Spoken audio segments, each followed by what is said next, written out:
the sharp blade, surrounded by burning red blood. It envelops a powerful-looking man, as the sky burns a vivid red. All around him are corpses. King Jaynon, crowned, has become a king. He then fought against many enemies. The swordsman Kia attacks him, but all the strikes are blocked, then easily taken down by King Jaynon. In the sky, a multitude of fighter jets appear at the same time. They cover every space, proceeding to bomb, destroying everything below. Corpses piled high. King Jaynon then becomes the most powerful king, but his crown and sword are later placed in a display case. They indicate that all the glory he once had is just a thing of the past. King Jaynon dreams of sinking deep into the water. A gentle sound reaches his ears. A beautiful feather falls at the same time, signaling a new life being illuminated. Amazed, he then opens his eyes to see a beautiful couple. The woman says to her husband, "Look at him, dear." King Jaynon wonders, "Who are those two? And where is this?" The man answers him with a smile. "Nice to meet you, Arthur. I am Jaynon, your father. Get used to calling me." The couple was very happy with their first child. "Are you their son? That means you've been reborn. This is amazing." Most surprising for King Jaynon, now called Arthur, is that unexpectedly, a man who has fought 100 battles, 100 victories, has been reborn as a weak child. Even in a small breath, he needs his mother to pat his back. However, he looks like he's calling him. He fits better with the present, having a very adorable appearance. Alice and Jaynon have taken very good care of this child. Do they think he is their son? Well, this is only natural. Arthur gradually gets used to his new life. But Arthur has a dissatisfaction, or rather, a fear that always lingers. Arthur instinctively grabs it, delighting Jaynon that his son already likes him. Arthur reassures himself it was just a reflex, but gradually realizing the physiological changes have made him lose control. Sounds too serious for a child, but it's not. For example, the second time Alice comes right away. She says, "My dear, time for a diaper change. It's too much. Good job, good job." Nothing goes according to Arthur's wishes. The child's body feels like a prison to him. Enough of the troubles of a newborn baby that no one can stand. Many times Arthur wished to wake up, but the strange dream still doesn't end. Oh, but it is real. He can't even lie to himself anymore. The only interesting thing in that newborn life is that Arthur accidentally sees Jaynon. Demonstrating his abilities in this world, there is a power he has yet to know. Indeed, it's fascinating. Jaynon's power is truly impressive. Not at all ordinary. He often goes out to fight against giant monsters. He easily wins, and has quite a few teammates. After the battle, Jaynon happily returns home to his wife and children. Arthur has started to get interested in gaining more knowledge and continuously observes everything around him. In the society that Arthur lives in, besides strength, individuals are also allowed to possess weapons. This shows its danger. Arthur doesn't remember himself. As a child, he may have absorbed the warrior spirit, thinking that he must gain combat abilities soon. This may cause countless troubles later on. His mother, Alice, is asking her husband, "Are you okay?" It's been a while since he went out for work, and Jaynon says, "It's nothing. Just small matters," which makes Alice very happy. After welcoming Dad home, it's time for the baby to sleep, my dear. These difficult days for Arthur are a torturous experience. But that bedtime makes him feel relieved. Because at one point, he didn't dare to hope for a peaceful sleep.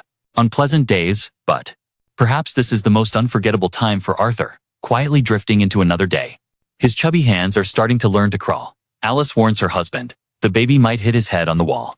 He replies, "I know, trust Arthur." Then, Arthur finds a mirror. Jaynon immediately shows off to his wife. "Look at what our little boy is doing." He is surprised to see the innocent face reflected back at him. Little Arthur is already posing. He's so cute. That face has probably made Arthur feel many emotions. The name Little One took him a while to get used to. Now it may just be a small matter. He is being laid in a crib by his mother, and she often kisses him goodnight. But little Arthur today is covering himself with a blanket. To find a way out, his face shows a very mischievous childlike expression. Arthur has waited quite a while to control his limbs.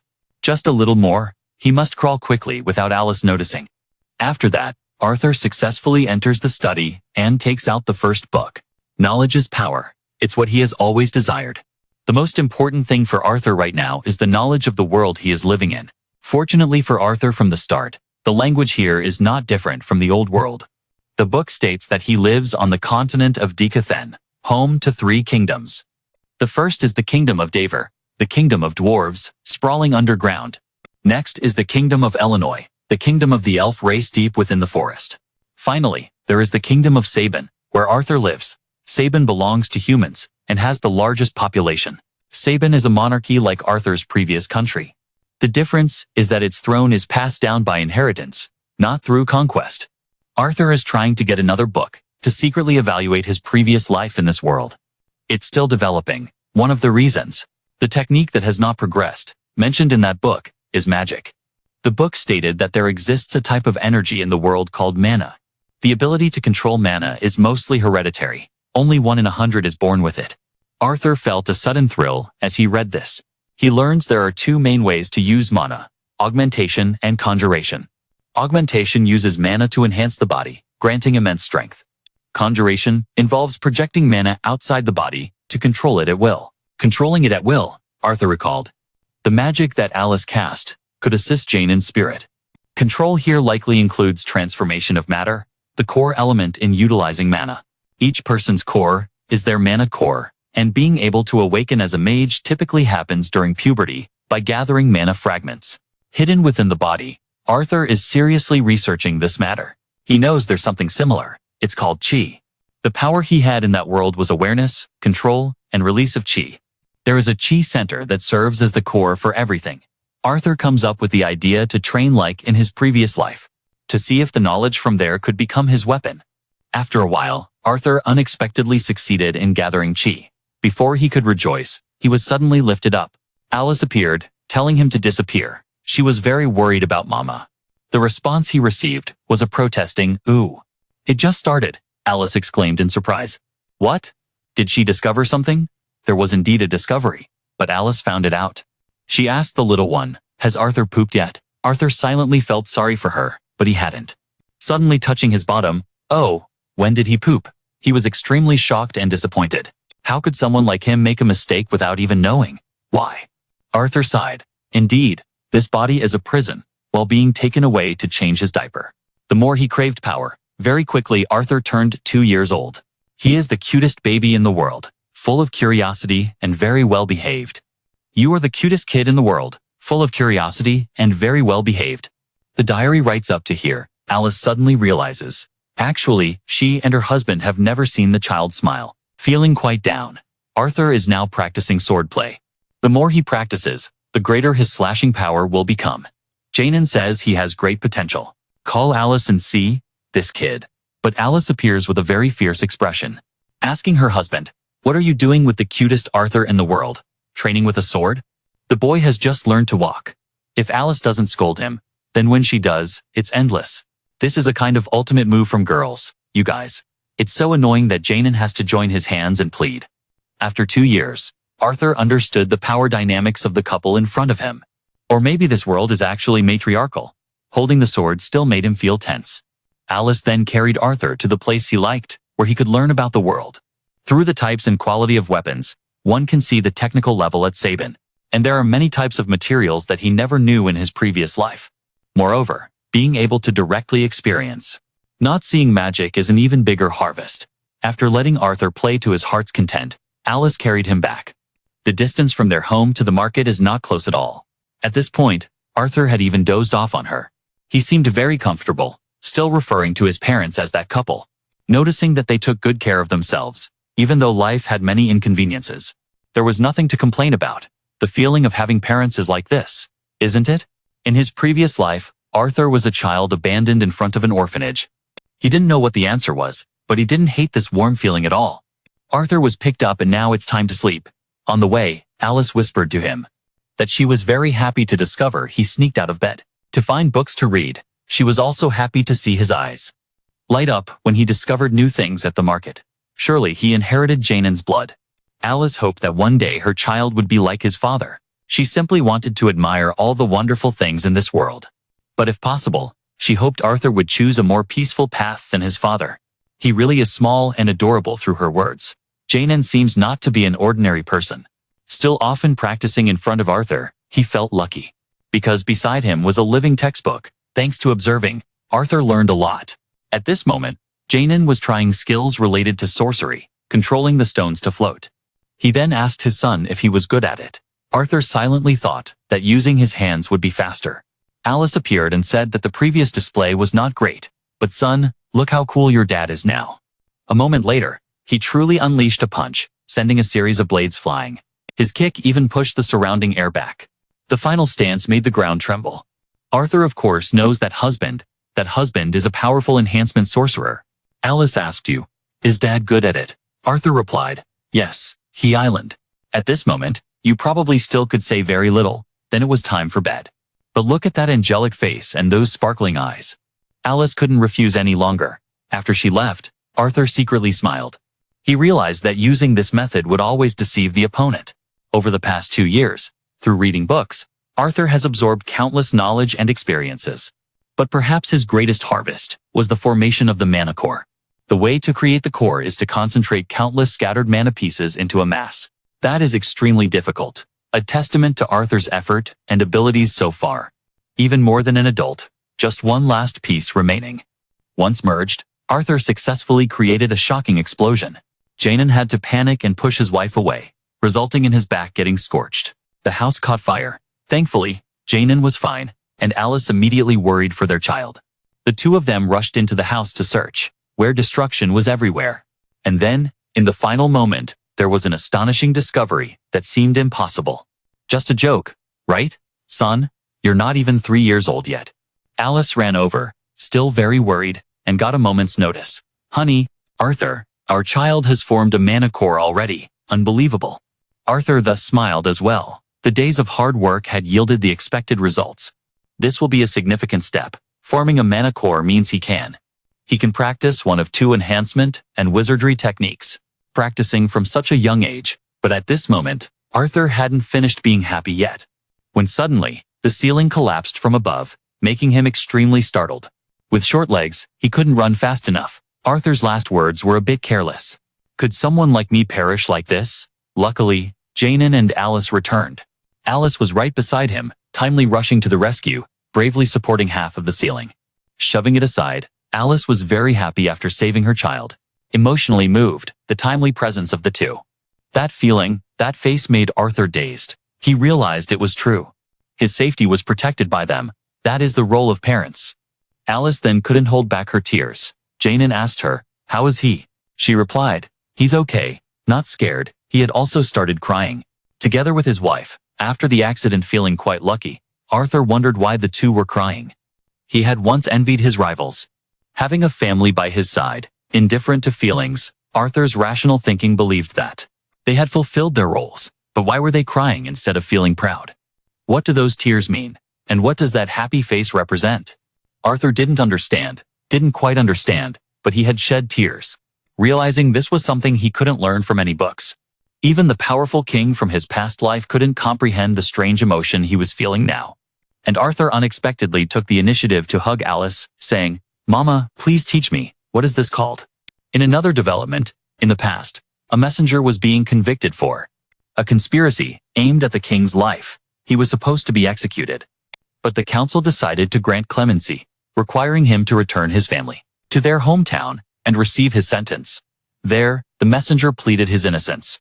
He claimed that the plot against the king was solely his doing and had nothing to do with his wife and children. If he returned to his hometown, more troubles would come to his family. The messenger committed a crime. He even pleaded with King Jaynon for help, asking him to kill the other two, to free them from eternal suffering, receiving thanks from the sinner. So, was this act evil or good? Back to Arthur. Today Jaynon brought him a set of weapons, but unfortunately Arthur could only use a wooden sword. He thought that with his current physique, using that would get him killed before reaching the enemy. The father and son then trained, watching Arthur attack with great form. Seeing his father channeling mana into his weapon, he mimicked him, successfully severing the wooden staff his father was using. How about that, Dad?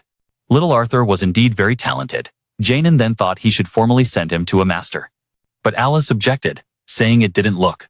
Yes, you said you would teach him, but Jaynon said Arthur's talent was extraordinary. The formal apprenticeship would help the boy more. But Alice insisted that if it was magic, she could teach their son. Jaynon recounted how Arthur could chop off a reinforced hand with mana. And he was only 4 years old. Alice was very amazed. What Jaynon intended was solely for Arthur, but still, Alice wanted to stop it. Her reason was that she didn't want Arthur to have to live alone in some distant town. Jaynon advised his wife to think about their child's future. Living with parents was also essential for kids. Alice asked her husband if he didn't think Arthur was very adorable. The couple had a small argument over this. As for Arthur, judging people sometimes could be overshadowed by emotions, narrowing the perspective. So he proposed a third option. Why not the whole family move together? Arthur's idea was indeed brilliant. His parents immediately began preparing. They couldn't sit still for what happened next. He taught Arthur to introduce himself to his peers. He confidently announced his name, hoping to get help. The young man across from Arthur said they had met before, but back then he was probably too small. He didn't remember, right? Arthur actually still remembers that the people here are members of a team called Horn. The duo, Jaynon and Alice, were also part of this team. The young man talking to you is named Adam. The girl with long hair is Angela, and there are also Dudan, Jasmine, and Helen. After everyone greeted Arthur, they set off. This is his first long journey, so Alice is very concerned, while Arthur feels that even though the transportation is not as modern as before, it doesn't feel bad at all. They are heading to a city called Sirius, and Arthur is quite looking forward to it. However, there is also a problem they have to face. This world is not safe at all. Monsters then came to attack. This might be why when moving, they had to rely on their old teammates, who quickly eliminated the monsters. Adam, Helen, and Jade Min are enhancement mages. Angela and Dudan are magic mages. Their power makes Arthur tell himself that he must quickly improve further. That evening was quite lavish, though a long journey can't demand extravagance. But there was fresh meat, and Alice discovered her husband was injured. After their teammates stood guard, they began to heal Jaynon. She is a mage with a very special healing ability, often referred to as an emitter. Since emitters are very rare, they cannot reveal their abilities to others. They are easily targeted by bad people. Jaynon and Alice live in such a remote place. It's also to hide their abilities, Adam then said. Along with Jaynon that he wanted to stretch his muscles, borrowing Arthur for a while. The two then proceeded to spar. Arthur wanted to know how far he could go. As soon as he saw his opponent using mana, he also channeled mana into his sword, and both legs. The speed of his attack almost caught Adam off guard. The two then fought quite fiercely, and young Arthur was amazed by such skills. Wasn't he extraordinary? Arthur was eventually knocked back. Fortunately, Angela used wind magic to keep him steady.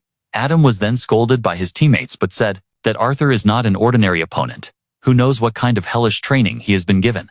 But in reality, he hasn't trained at all, right? Yes, Jiapmin asked Arthur what he just did. Yes, show her. Yes, she seems very curious and wants to know for sure. Must be impressed with the kid then. Yes, the journey that followed went very smoothly. After the duel, Adam seemed to value Arthur, often exchanging skills with him. The fatherly figure always kept company with little Arthur, making physical training fun. Even Jaynon stuck to Arthur, helping him learn a few useful things. Ways to enhance Arthur's mana and legs. It's also a skill that helps archers. Arthur, in his free time, reads books to supplement his knowledge. There was only one thing that was beyond his expectations, which was that the next day on his birthday, he received gifts. You don't think you're liked this much? Alice suddenly showed signs of dizziness. Does she have a sickness or something? Anyway, the group continued on their journey. Arriving at a canyon, they were unexpectedly ambushed, this time by bandits. Adam and Dudan immediately jumped out in front of the car. There were quite a few bandits. A barrage of arrows shot towards them. Angela used magic to block them, but the group was completely surrounded. The bandits said they would only spare women and children. Their goal was to sell them as goods. Arthur was quite angry with such scum. There are always people like that in the world.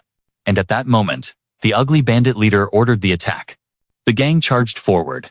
Alice stayed close to Arthur and told him not to worry. Meanwhile, Dudan cast his earth magic, while Jaynon fought bravely. Each of Jimin's men specialized in supporting their teammates, protecting Adam.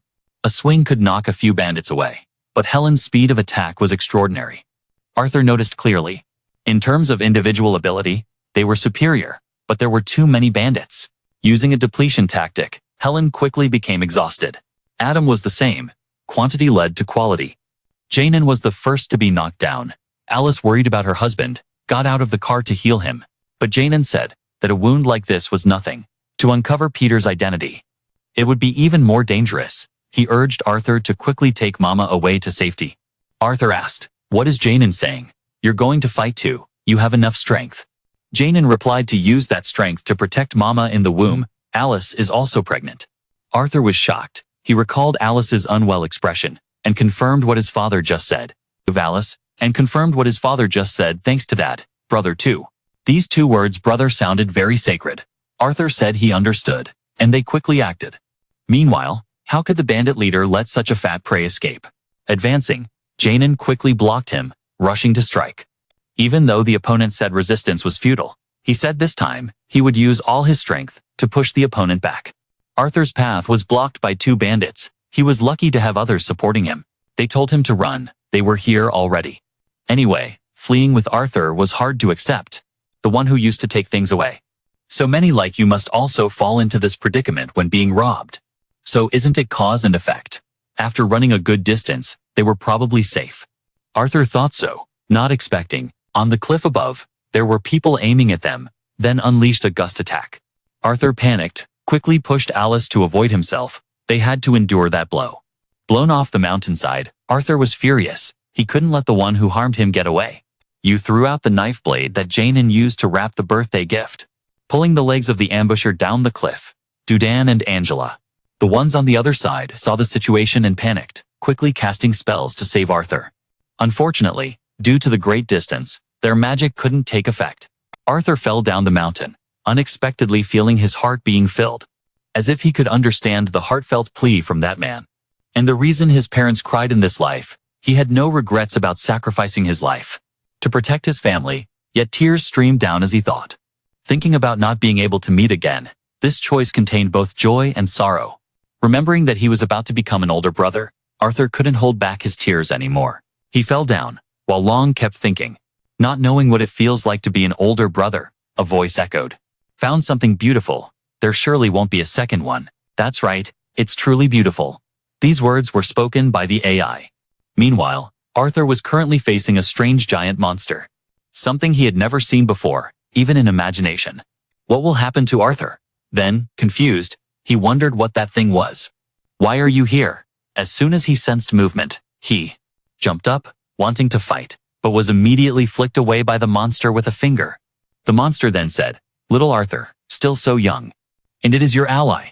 Arthur looked surprised, but after this, he lowered his guard and asked, "What do you mean, ally?" The monster then moved to a corner of the deep abyss, where there was a type of fruit that looked very beautiful, asking Arthur, "You must be hungry, right? Even if not hungry, you should eat to recover soon." Arthur had many questions. But at that moment, just trying to stand up, the pain came, making him tear up. The monster told him not to move, to be grateful that he was still alive. Arthur wanted to ask the monster, saying that if he didn't eat, it wouldn't answer anything. So, he followed along. The fruit seemed very delicious. The monster was very considerate, telling him to chew well. After Arthur finished eating, what he wanted to ask turned out to be information about his parents. He also heard the voice of that monster sounding like an old woman. The monster answered him, saying that she couldn't go outside this abyss. But then she performed a spell to observe, watching the battlefield of Jaynon's group from before. She told him they were still safe. It had been a few days already. Hearing the news of his family's safety, Arthur broke down in tears. He expressed how happy he was. He also thanked the monster, who introduced herself as Sylvia. Both greeted each other formally. It had been a few days since Arthur was rescued by Sylvia. The wound has healed, and he wants to go home as soon as possible. Unfortunately, he can't have his wish fulfilled quickly. According to Sylvia, this place is on the edge of the Elsa forest. It's the territory of wild beasts and outlaws. However, Sylvia has also found a way for him.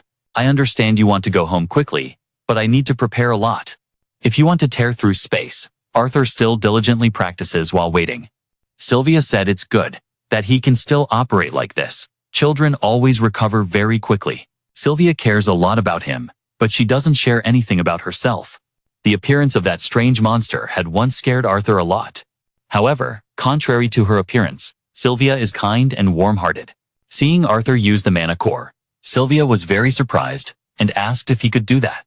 Then, while casting a spell, Arthur realized that Sylvia just cast that spell while concentrating the mana as if flying and refueling at the same time. This might be a form of advanced skill, Sylvia. She then explained that humans have a prejudice about mana, thinking that it must be separated. The timing for gathering and using it is different from some other magical species. Sylvia asked Arthur if he wanted to learn this skill, and he said he did. She asked what he planned to do after acquiring it, as he would have much greater power than now. What are you going to do?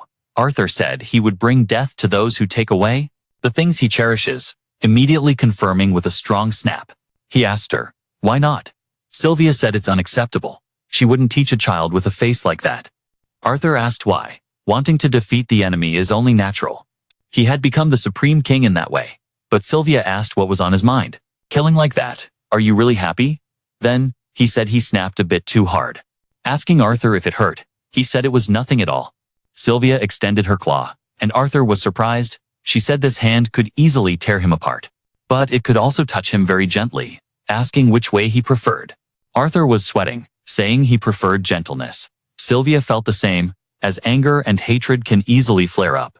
They manifest in violent forms. She taught Arthur that at that moment people will feel very refreshed, yet what remains will only be hatred. She didn't want the lives she saved to become like that. These words made Arthur momentarily imagine that Sylvia knew everything about him. But of course, that couldn't be the case, and then Sylvia repeated that question. Arthur understood what she wanted to teach him. He remembered his family, remembered the beloved friends of his father, but from a different perspective. Providing an answer that will protect loved ones, Sylvia happily scores full marks. Outside, a monster resembling Sylvia appears. It claims that it's just close by. No matter how well Sylvia hides, it will find her. Looking down, there is a dead monster. What does this mean?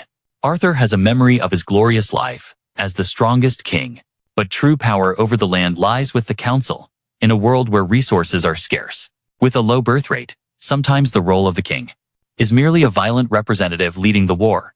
An elder speaks to King Jaynon, saying that he is a great king who has won many battles, bringing prosperity and glory to them. King Jaynon is not foolish. He then declared his abdication, gathering and demonstrating if he could do so, Sylvia. The magic would expand further, but this skill is not easy to learn even for Arthur. In the past, King Jaynon was not blessed with many conditions. Therefore, he tried to learn how to use his energy again, thanks to those experiences. Eventually, he succeeded in learning that difficult skill.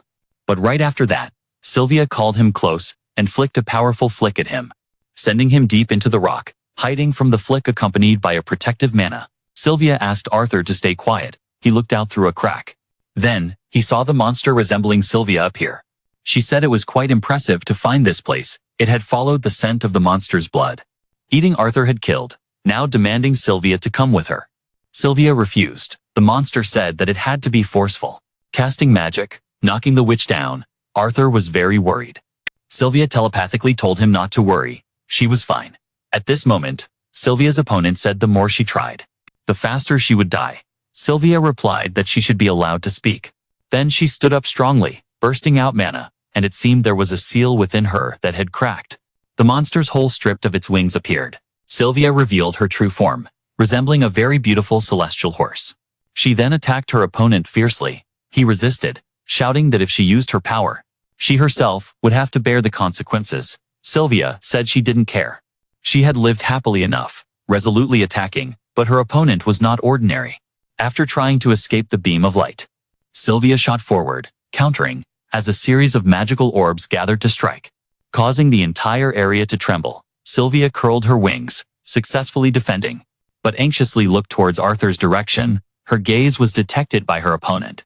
He immediately attacked, aiming for that spot, truly cunning. I wonder if there will be a heavy price to pay, as a holy light burst forth from Sylvia's body. Shortly after, it froze the magical sphere that was coming at them. Even the opponent, the space seemed to be frozen. Such powerful magic astonished Arthur. He was then called outside by Sylvia, and Arthur curiously voiced his question. Sylvia said that the magic just now was her signature style, and most importantly, she asked how he felt about it. She looked more suited to the name Sylvia, not really cute yet. Arthur curiously asked, "So, Sylvia is a dragon, right?" She replied that humans usually call her that, and now, let's go. Sylvia then proceeded to tear apart the space. As promised, this was not easy, just like the time she saved Arthur. So, you need to wait for a little while. Sylvia apologized, as it seemed she had connected to a place a bit far away. But it should be fine, right? Arthur has the ability to defend himself. Sylvia might be worried, reminding him again. So, little Arthur has promised me, right? That concern was very sincere. Arthur seemed sad before parting. Sylvia said she had something to give him, which was an egg. She instructed him to wrap it in this feather and take care of it, and there was another gift. After Sylvia finished speaking, a strange tattoo unexpectedly appeared on Arthur's hands. He was very surprised. She said it was time, and he would understand soon. The tattoo resembled the patterns on Sylvia's body. She then said it was time to say goodbye, honestly admitting that she could have taken him out earlier. But she didn't want to do that yet, because being by his side was very enjoyable. Sylvia might be trapped here alone. For so many years, it must have been a long time. Going through that was really lonely. Arthur was deeply moved, regretting that he couldn't help her. Having been taught by her, these heartfelt words flowed out naturally. Along with tears, it came so naturally that even Arthur couldn't believe it. It was the impulse of gratitude. He wondered if the days spent here had changed him, or if it was that kind of love from his parents. Had being here changed him, or was it that kind of love from his parents? Had influenced him from the beginning. So, did Arthur say he was a dragon, or a monster? Anything is fine. Sylvia is his family. She said he already had a mother, and he replied, then you must be my grandmother. Sylvia's eyes lit up. She told him to call her that one more time. The moment the words grandma were spoken, Sylvia began to cry. Acting as if to hug Arthur, she said, thank you, little boy.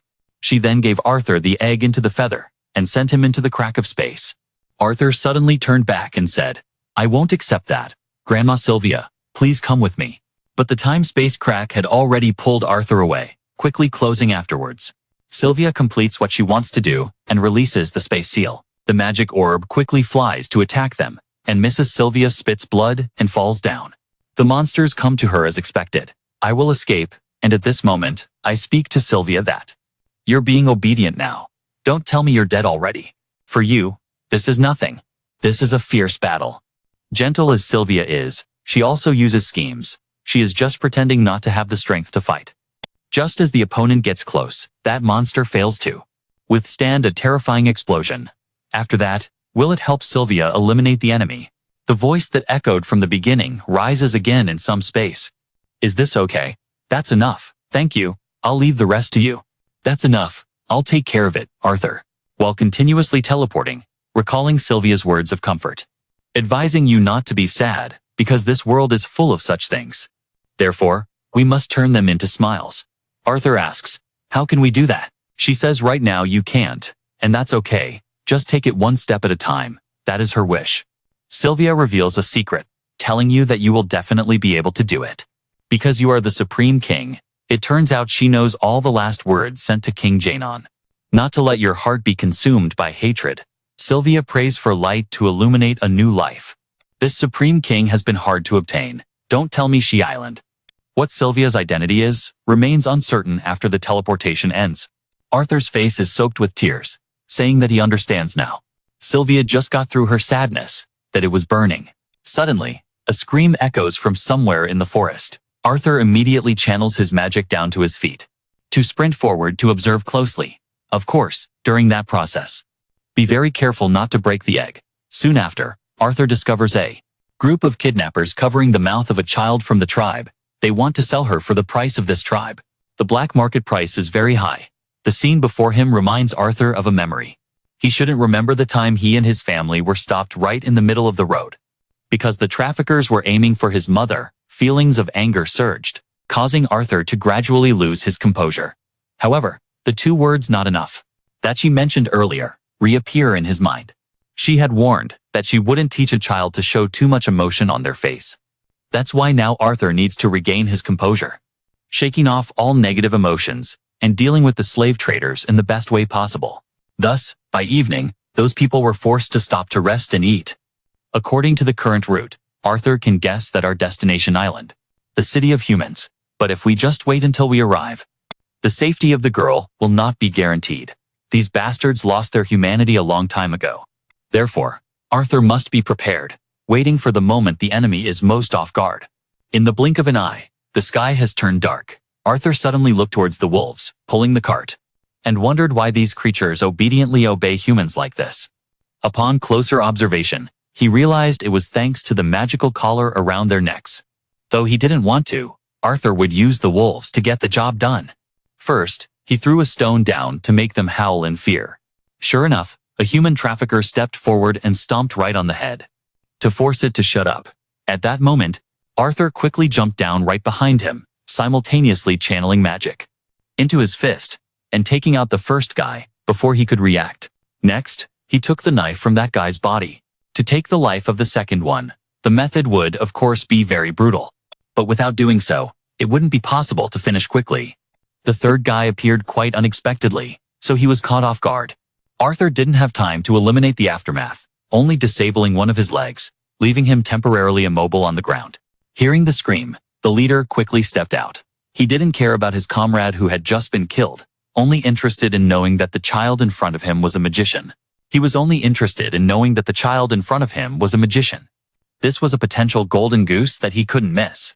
So he dropped the knife in his hand and switched to using his fists. Although Arthur skillfully dodged the first attack, when he countered, he couldn't hit the enemy, so he immediately changed tactics to throw the weapon tied with steel Jaynon at him, but it was blocked and had no effect. He took the opportunity to leap forward, kicking straight into Arthur's chest, causing him to fall to the ground.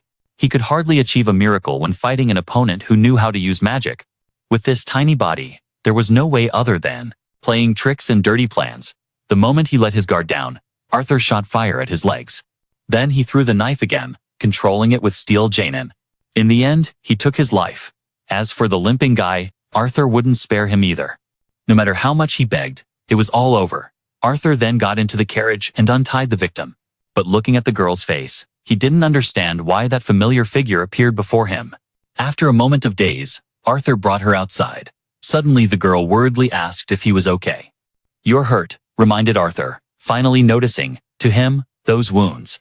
This is just an everyday occurrence. Thinking back, this is also the first time Arthur has met a child his age. Before, he was always by his parents' side.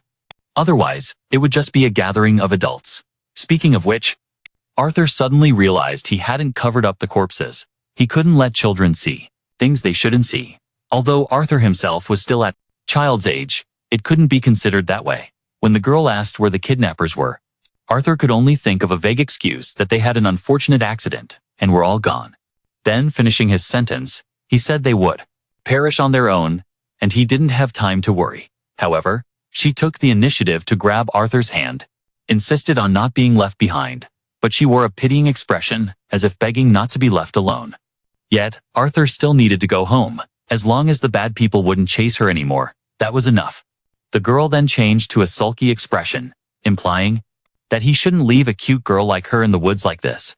Arthur began to feel a headache, asking, wasn't the tribe supposed to be safe in this forest? Who would have guessed she would bring up what her parents said about kids being eaten by tree spirits? When alone, Arthur tried to ask for directions, but, as expected, he found out she wanted to go in a different direction, but the distance she knew was inaccurate.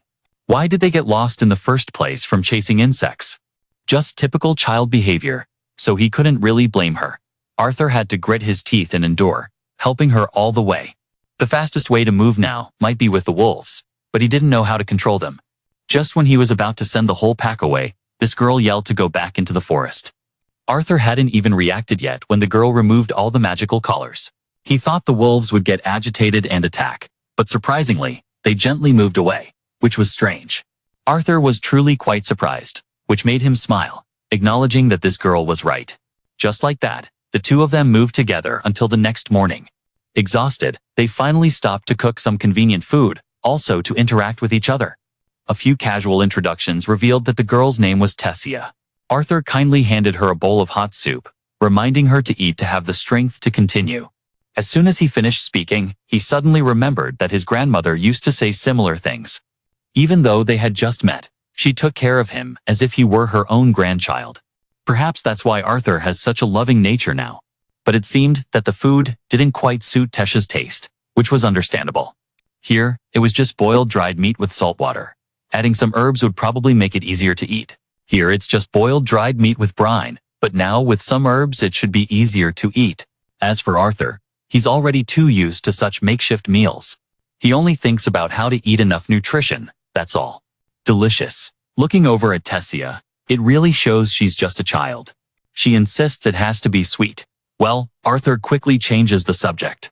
He asked about life in her country, how people live there. Tessia immediately became happier, saying that her parents are usually very busy. Mostly, she plays with her grandfather and the maid. Of course, Arthur just listened. He didn't really care much. The main thing was that the destination was farther than he thought. They kept walking without seeing anything, and at that moment, Tessia was playing with 7 fireflies. As if they were very familiar, he found out that there are many in Illinois, her kingdom. People often use them as signs on the road, meaning they are both nearing their destination. After playing for a while, they continued on their way. Arthur asked casually but gained new knowledge. The Ep clan has no school system, it's just passed down from father to son. Besides, he also noticed a wolf that had been following them, looking very suspicious. As it got dark, it howled loudly, making Arthur feel wary. He kept urging Tessia to go into the tent to sleep, so he could keep watch outside. Also, to learn about the egg that Miss Sylvia left behind, but after a few minutes, Tessia came out asking for Arthur. Arthur wanted to sleep together, despite being told not to. He shouldn't be alone with the boy. But whatever, having Arthur beside her was the most important thing at this time.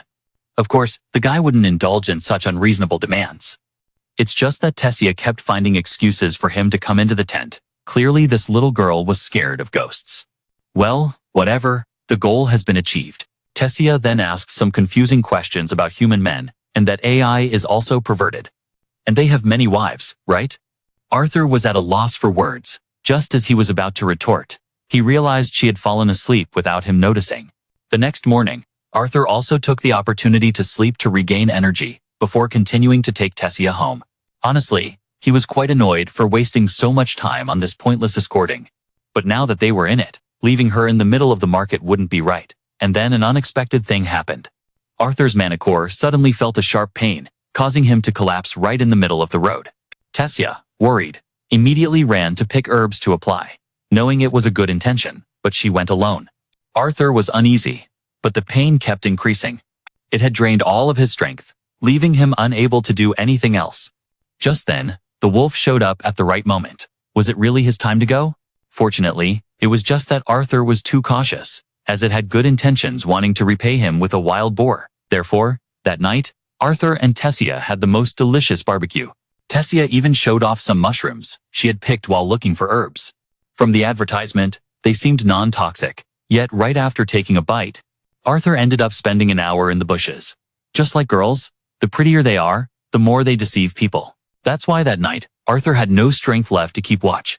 He was talking to Tessia, and ended up dozing off without realizing it. Before long, the sky turned bright again, and the two little friends set off on their way home.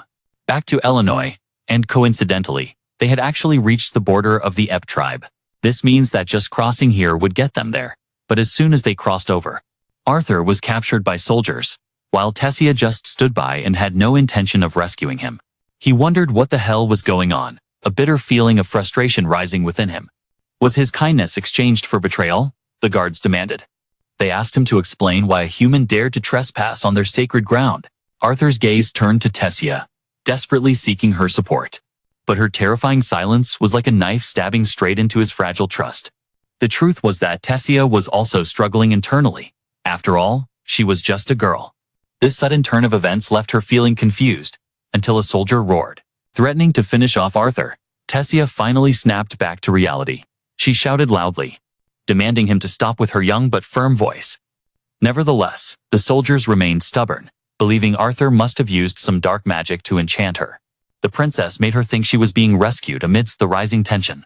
A flash of light appeared from the nearby teleportation gate, and a majestic figure stepped out. An extraordinary aura emanated from the man, who appeared wise and knowledgeable. His voice rang out powerfully. Release the boy. It was Vision Ezzelith, the former king of Illinois. He commanded the soldiers to lower their weapons, and personally expressed his gratitude to Arthur for rescuing Tessia. At the same time, he revealed a shocking truth. The girl was his biological granddaughter, meaning she was the princess of the Illinois kingdom. Arthur was completely stunned. He had never imagined that the mischievous girl who kept him company in the forest held such a noble identity, especially when recalling the carefree behavior of Tessia's parents throughout the journey. Just then, at that moment, Tessia's parents, King Adwin and Queen Media Ezzelith, also just arrived. Finally, they were reunited with their daughter. The little one, after days of worry and searching, while Queen Media hurriedly checked to see if her daughter was harmed in any way. King Adwin narrowed his eyes at Arthur with suspicion, questioning the presence of a human. Right here, it seemed this king was not as wise as his father, because he immediately ordered the soldiers to deal with Arthur.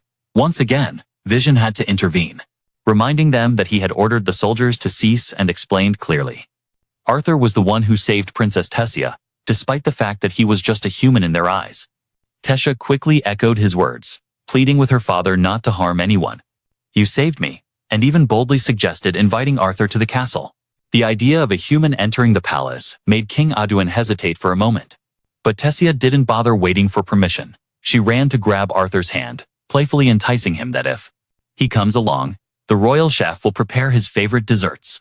It was indeed the kind of bribery that only works on children, and Arthur, in terms of age, was still a child. "Well, never mind, I don't want to upset the little princess." So King Adwin reluctantly agreed. At the same time, Vision's eyes sparkled with curiosity. When he sensed the mysterious energy radiating from Arthur, he decided to find a chance to speak to him privately later. For now, Arthur followed Tessia through the city of Illinois. The houses here were constructed harmoniously between the trees and the ground, creating a scene that was both artistic and peaceful. Of course, Arthur's presence attracted countless curious gazes from the surrounding people. Everyone wondered why there was a human here, but what troubled Arthur the most was the hesitation from Tessia earlier. Why did she hesitate to help him right away? That brief glance he felt was somewhat stern as well. He couldn't explain why those thoughts kept swirling in his head. His chest throbbed with a vague pain, yet Arthur remained alert, not daring to let his guard down for even a second. Soon they arrived at the magnificent castle located on the edge of the city. Upon entering, they were greeted by dozens of maids, seemingly having only one task: to please Princess Tessia. However, today Tessia wanted to express her gratitude to Arthur. She ordered all the maids to treat him with the utmost hospitality, explaining that it was Arthur who saved her life. Noticing the hesitation on their faces, Tessia reassured them that Arthur is one of the few truly kind-hearted people. Then she turned to ask Arthur what he wanted to do first. Arthur enjoyed the delicacies, play or take a refreshing bath, but before enjoying any privileges, Arthur wanted to clarify everything. He proposed a serious conversation with the king and queen about what happened in the forest, because up until now everything was still quite vague.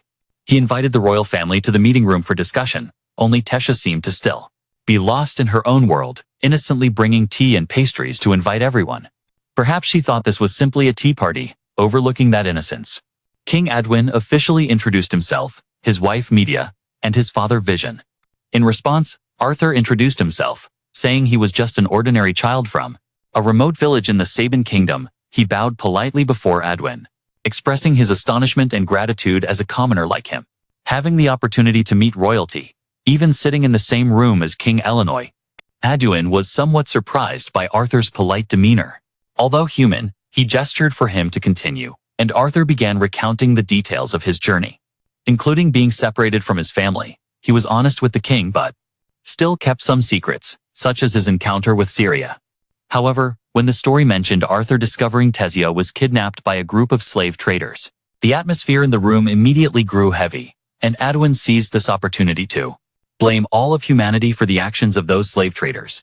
Meanwhile, Vision got straight to the point, asking how a 5-year-old child like Arthur could rescue Tessia from 3 kidnappers. Grown and armed, clearly cannot be negotiated with or pleaded to. Arthur had to reveal the truth. He admitted he was a wizard and had used magic to eliminate the traffickers. However, Adwin remained skeptical about the guard, who once again interjected, insisting that Arthur must have brainwashed the princess to infiltrate Illinois. And Vision, who had sided with Arthur from the beginning, could no longer tolerate this insolence. He shouted at the guard to shut up, and Tessia also spoke up to confirm his words. The slave traders intended to sell her for a high price, her voice trembling as she recalled that horrific experience. Hearing her daughter recount what she had to endure before being saved by Arthur, Queen Media emotionally embraced her. The maternal love was truly warm and sacred. At this moment, King Adwin seemed to understand everything. He looked at Arthur, his tone softened. "I trust you, and I appreciate what you have done for my family." After explaining the circumstances of their meeting, Arthur spoke frankly. The purpose of this conversation, he stated, was that he was also lost from his family. And the only thing he wished for now was to be helped to return and reunite with his parents. Aduin was astonished that a human was pleading for help from the Ep clan. Surprised that a human was pleading for help from the Ep clan, whom they had always looked down upon, the king bluntly refused, declaring that the Ep clan had no obligation to assist humanity, and Arthur must find his own way back. The declaration of the Ep clan has no obligation to help humans, and Arthur must find his own way back. But Arthur won't give up easily. He uses his own arguments to counter, reminding Aduin of the debt of gratitude that this family and kingdom owe him. He says that if they refuse to help, after all he's done, then they are the ungrateful ones. Have no right to call humanity barbaric when their actions are no different, and a look full of implication as if to say, see, you've put yourself in a dead end. He pointed out that Aduin had trapped himself in his own logic. Tessia also stood next to her father, her eyes waiting for his final decision. Cornered, Aduin had no other choice. He agreed to help Arthur, but set a condition. The only teleportation gate leading to the human realm only opens once every 7 years during the meeting of the 3 clans. Unfortunately, they had just used it not long ago, meaning they would have to wait at least another 5 years for it to open again.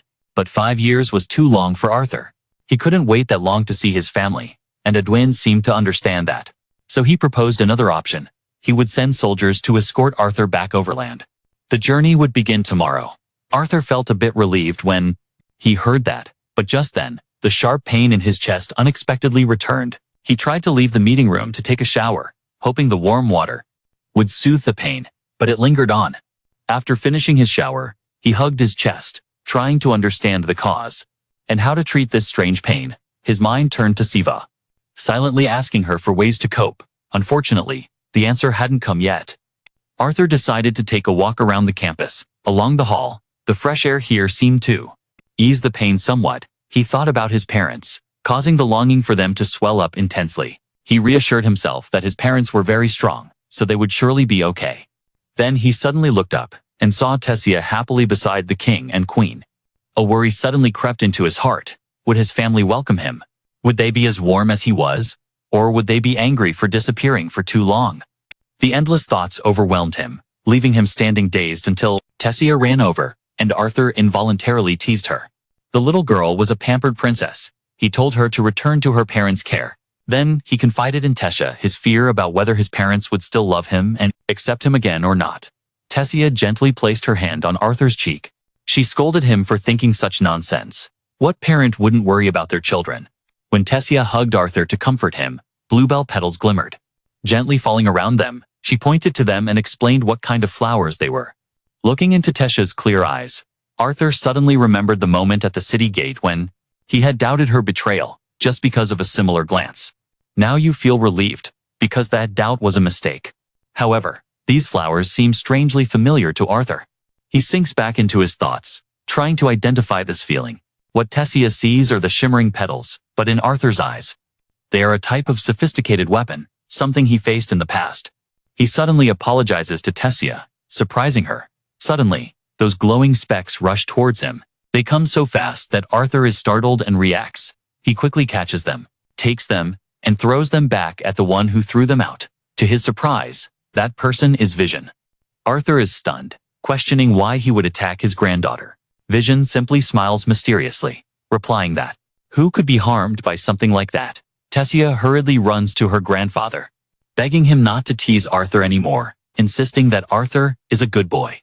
Unlike other people, but Vision does not see this as bullying. This is the first time he has met someone so interesting, so it won't be easy for Arthur to leave. With that, he gently uses magic to bring Tessia back to her seat. Then he pulls out a wooden staff, pointing it at Arthur, signaling a duel. The match begins. Arthur puts all his strength into it, using magic to attack, but quickly realizes that Vision is much more agile than him. Every attack he makes is easily neutralized in a powerful counterattack. Arthur's temporary wooden staff is broken by Vision. A splinter nearly hits Tessa. Luckily, Arthur manages to shield her, realizing his physical strength is insufficient. He decides to use his trump card, a type of extremely powerful magic that few can withstand head-on, but the one who easily neutralizes that spell is Vision, after many relentless efforts. Finally, Arthur successfully lands a light hit on Vision's head. The former king is momentarily stunned, but then excitement shines in his eyes. Vision eagerly calls for a second round, but Tessa quickly runs from her seat to pinch his bottom and demand that Grandpa leave Arthur alone. Vision bursts out laughing. He explains to his granddaughter that Arthur is not an ordinary child. As she thinks, if anyone was bullied in that match, it should be him instead. Arthur humbly declines the compliment. Saying it should be him instead, Arthur humbly declines the compliment, saying that Vision has overestimated him. Just then, Vision unexpectedly makes a proposal. He wants to take Arthur as his disciple. This is indeed an enticing offer, and Arthur truly considers it. However, the images of his parents and the worry, not knowing if they are safe, flashes back, making him hesitate. He expresses this worry to Vision. In response, Vision smiles and says that there's a way to let your parents know you're safe without having to come back immediately. As he said this, the familiar pain flared up in the core of Arthur's magic. At a glance, Vision immediately realized he had absorbed the will of the beast. He seriously warned that the only way for him to survive and to control this power was to become his disciple. That night, Arthur experienced a terrifying nightmare with pain tearing through his magical core, to the point where his chest felt like it was ripping apart, and shortly after, a grotesque monster appeared. Darkness enveloped his entire body. Standing before it, Arthur didn't know how to deal with it. He didn't realize this monster was a manifestation of his fears or responsibilities. Not to mention, it possessed some terrifying power that made Arthur's mind was flooded with fear. However, at the most critical moment, someone pulled him out of despair. It was the sharp voice of the girl Tessia. She kept calling Arthur to wake up, no matter what, just thinking about how he had been crying out of fear. Arthur didn't dare to look Tessia in the eye, only able to change the subject by calling her a dream monster. He begged her to let him sleep for 5 more minutes, since the rooster hadn't crowed yet. Tessia immediately flew into a rage. How dare he say such a thing to someone as beautiful as her while trying to wake him up? His plea was denied, and Tessia forced Arthur to get out of bed right away. If he didn't want the Eastern Lion to be summoned, he knew how to spell the word fear. He quickly stood up, mumbling Evil One, swiftly changing into another outfit. At that moment, Tessia asked, "Is it really Arthur? Does Arthur intend to stay here?" Regarding this, Arthur didn't dare to confirm. He thought he could think it over after today's journey. It sounded perfectly normal, except for the 3 words Your Highness added at the end. It made Tessia go from sulking to acting like an 8-year-old. She demanded Arthur not to call her that anymore, just stick to her name. A moment later, the cat and dog duo made their way out the door, preparing to set off. As they stepped out, they still didn't understand what was happening. They heard a loud argument. King Edwin, very displeased with the decision to take humans as his disciples. Even the queen agreed with that viewpoint, because, if they let humans stay, Illinois would go against tradition. However, Vision only replied with one sentence.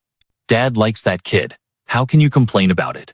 As she said this, Tessia ran over to remind her father that it was Arthur who saved her. However, this time Edwin would not concede to his daughter any longer. He shouted, "Thea, shut up right now."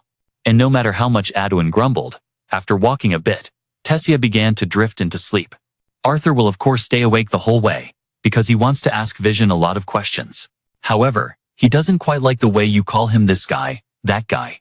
When you switch to master, then we can continue talking. Arthur didn't object at all. But to address him like that, we need to see if your wishes will be fulfilled first. It's nothing to worry about. Vision is quite confident about that. He assures that the words master will come out of Arthur's mouth. Suddenly, Tessia unconsciously rested her head on Arthur's shoulder, making him quite flustered. Hearing this little old man explain, it was because he got up early this morning that he ended up dozing off now. Besides, there are a few things he wants to share. Tessia is the only heir of the kingdom. Therefore, the girl grew up in a very lonely environment, from adults to children. Who knows how many times Tessia has been hurt by superficial friends. That's why she always keeps her distance from those around her to avoid being hurt. Now Arthur understands why Tessia was so uncomfortable when he called her princess, and Vision added that every time she is with him, Tessia often smiles, feeling like it has been so long since he has seen his granddaughter smile so innocently like that. Just for that alone, he has to thank him. Witnessing a great senior who once led a kingdom, thanking a child, Arthur truly admired. Also felt that this person was very trustworthy. Very quickly, the carriage stopped. Hearing the door open, Tessia immediately woke up too. Everyone moved down. In front was a small house. Standing alone in the vast forest, Arthur wondered how important this mysterious friend must be. To make Vision come personally to find, admiring in awe.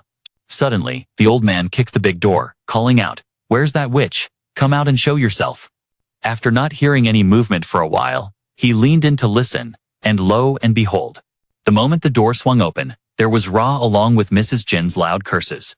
This is an old friend, and the most versatile sorceress Vision has ever known. Arthur didn't quite understand yet. Just guessing that she probably possesses magic that isn't among the 4 main elements like Alice. It seems that Jinia had been informed in advance about this visit, so she invited the 3 of them inside. Inside emanated an ancient charm, mixed with encompassing knowledge. Around the overflowing bookshelves, Arthur was very curious to know how she would help him, and feeling quite anxious, he would get straight to the point. According to what Vision said, how will she help you? And, since he's quite anxious, he'll quickly get to the main issue. According to Mr. Vision, Miss Jinia can use magic to help him contact his parents. Not sure if it's true, but she finds it very interesting that Vision allows the human child to call him Grandpa. It turns out this precious chick can't be of help. She begins to explain that she can be considered a seer. Looking at Arthur, she realized he was very special, because deep inside him lay hidden things that even she couldn't see. However, she knew he was here today, not just to have his fortune read. To put it plainly, he wanted to meet his parents too. Let them know that their son was still safe. Of course, this was within her capabilities. First, he needed to look closely at this bowl of water, focus his consciousness, and visualize his parents in as much detail as possible. Next, she would channel magic into Arthur's brain to form a connection between him and his family.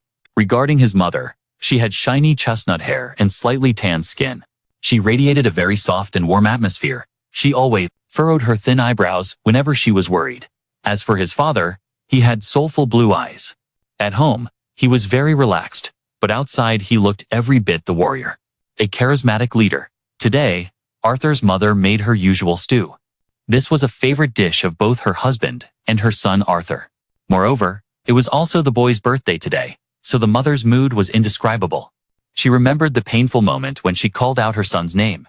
Determined to find her son, but held back by her teammates, his father became indifferent to life, drinking continuously to forget the pain of losing a child. To the point where he was punched in the mouth by his teammates but still couldn't shake off the grief.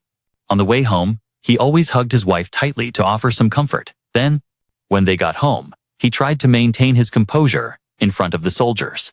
His subordinates showed great resilience to be a strong support for him. His wife was pregnant with their second child, however. Looking back now, he still couldn't hold back his tears. Suddenly, Arthur's voice rang out, startling both of them to their feet, their son, contacting them to report he was safe, and explaining briefly that he was currently in Illinois in the Kingdom of F. He was using special magic to communicate with them. Although he wanted to come home immediately, he couldn't just yet. His body wasn't well, so he needed treatment. Of course, he still hadn't encountered Master Nan, so he was still alive. Finally, Arthur just asked his parents not to blame themselves for what had happened, because even if he had to die, he believed he still would. He would still do it again. Since the contact time was limited, this is where it ends. He loved his parents very much, so he promised to meet them again soon. Naturally, those words came from the bottom of his heart. The clearest proof was the painful tears when having to part from his family. After stabilizing his emotions, Arthur turned to plead with Vision to accept him as a disciple. Upon returning to the kingdom, Tessa had to emphasize to her father that Arthur had saved her twice. If they continued to drive him out of the kingdom, everyone would think they were an ungrateful tribe. At this point, even the queen had softened. So the king had no reason to oppose anymore. Aduin accepted the compromise with his daughter, but if anything happens, don't blame him. It's just a cruel threat that is essentially ineffective. And once Vision had decided, nothing could stop him. In fact, he even told his son to announce it to the whole kingdom that Arthur would receive direct instruction from him. If anything happens, he will take responsibility, so there's no need to discuss backing down. Pressured by both father and daughter, Aduin had to lower his pride. He went outside to apologize to Arthur for being too old-fashioned. You are his daughter's benefactor and his first disciple. Therefore, once again, Aduin asked to welcome him to Illinois. The queen also added, "Please, Arthur, accept my apology and consider this your second home." After hearing this, Arthur was completely stunned. Looking over at the two of them, Vision, he began to understand a bit of the reason behind that action. Of course, Arthur was very happy to let it go and shook hands with the king. However, Tessa stepped forward to request her father to allow Arthur to go out and have fun, as a sincere apology. What did you think? This was casual. If you want to go out alone with a guy, then just say it outright instead of pretending. Exactly 10 minutes later, Tessa got ready and took Arthur down to the town. Introduced him around, but it was quite unfortunate when they ran into a group of blonde-haired friends. Without hesitation, they pointed at Arthur, claiming that humans had no right to live here. Tessa was upset and didn't want to accept it, but her brother might not. Suddenly, he wanted to cause a little trouble to match his age. The kids with blonde hair. Seizing the opportunity, he spoke up. May I take the princess with me? He even proudly introduced both his first and last name, which sounded quite impressive. But how could Arthur let this opportunity pass? He quickly spoke up to interrupt right from the start.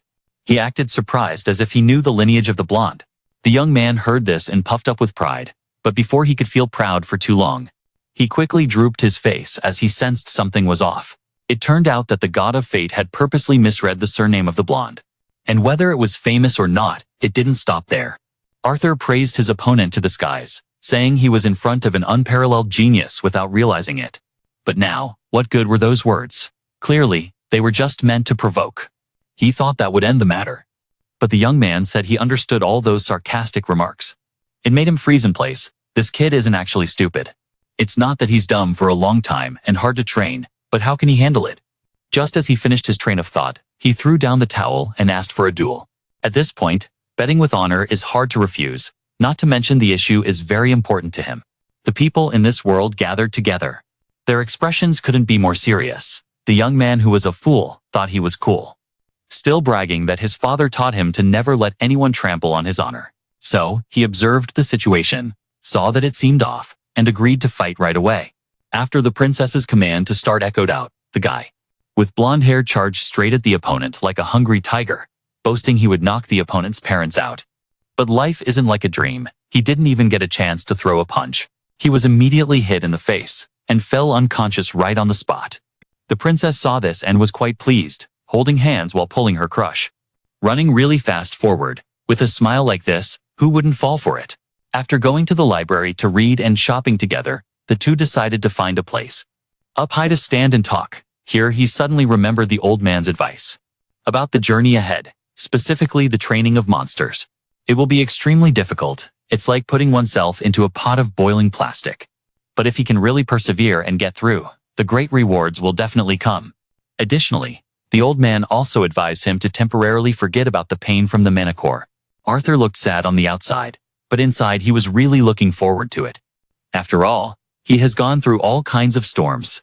He could only come this far, from training with family to various battles, comforting himself that he alone can decide his future. The princess might think the same and raised her hand just for fun. By the next morning, painful memories flooded back into his mind one after another. Still, one must admit that VA technology has come a long way to reach this point. But the road ahead will definitely be much more arduous. However, he must set everything aside and focus all his energy on the door waiting in front of him. Time flies, and just like that, the two little kids from before have grown up. But the thing is, Arthur is now sleeping longer than before. No matter how gently the princess speaks, he absolutely refuses to wake up. In this case, he has no choice but to give up, unable to wake him, so he used mana. Gripping his leg tightly, the pain was so intense that he fell into a faint. In less than a moment, he angrily asked why he was being so unfair. But that's only fair, sleeping until noon, and not getting up. How can there be a chance for success then? Time flies by. A few years quietly pass, and Arthur has matured a lot now. Along with the mischievous little friend from that day, the King and Queen Illinois have an important meeting that requires them to be away for a few days. This sparks some curiosity in Arthur. There's an important meeting that requires them to be away for a few days. This sparks some curiosity in Arthur. Seeing that the boy looks confused, Tessia immediately hands him a sweet pastry, cheekily saying, "Having a beauty like me make breakfast for you is a blessing for 3 lifetimes. Having a beauty like me make breakfast for you is a blessing for 3 lifetimes." Hearing the words, beautiful person, suddenly feels choked up, needing to ask again for confirmation. It's also because of that question that he got chased and hit by the princess deep into the forest. This bickering couple keeps their usual routine, regularly practicing with the former King Vision every day. Seeing his 2 grandchildren looking quite energetic, he is also happy to start today's training a bit earlier. As usual, Arthur's strength and willpower have made remarkable progress compared to before. A significant step forward compared to before, Kia notices that Master Vision thinks it's time. They can move on to the next training phase after the 2 kids finish their sparring. He wants Arthur to review the basic knowledge of magic. After stabilizing his internal magic power, Arthur will be able to absorb and control one from the natural elements like earth, water, fire, or wind. The element an individual can take in largely depends on their race. For the Ep race, the wind element is dominant. Additionally, they can easily master earth and water magic, like Arthur. Proficient in earth and water magic, humans like Arthur also have the potential to learn all 4 types of elements, but in reality, most people usually only excel at one main element. Although rare, there are still outstanding individuals who possess the ability to control multiple elements. Suddenly questioning at SAO, for the first time ever. Not training physically alongside using magic like him.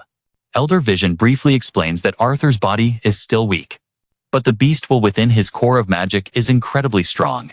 Until now, the agonizing pains still occasionally torment him. It is this beast will that has caused the imbalance between his physical body and magic power. At the same time, it is also the source of those persistent pains. However, Arthur's body is now strong enough to undergo the magic power assimilation. Therefore, Vision decides to carry out this process immediately. Hearing that, Tessia scoffs teasingly to see whether he can endure it, because even when she lightly hits him, he already cries out in pain. As for Tessia, she awakened her magic power when she was just 9 years old. Normally, someone awakening at the age of 50 is considered a genius, which further confirms the uniqueness of the little princess. Since then, she has continued every day, and Master Vision also proceeds to awaken the beast while sleeping within Arthur. If this process is successful, then from now on, he will no longer have to worry about the pains anymore, and will become a tamer of the beast. A true beast, just like himself. Mr. Tron reassures that he will only feel a bit of heat. Thus, Vision slowly transmits the beast energy from himself into Arthur's body.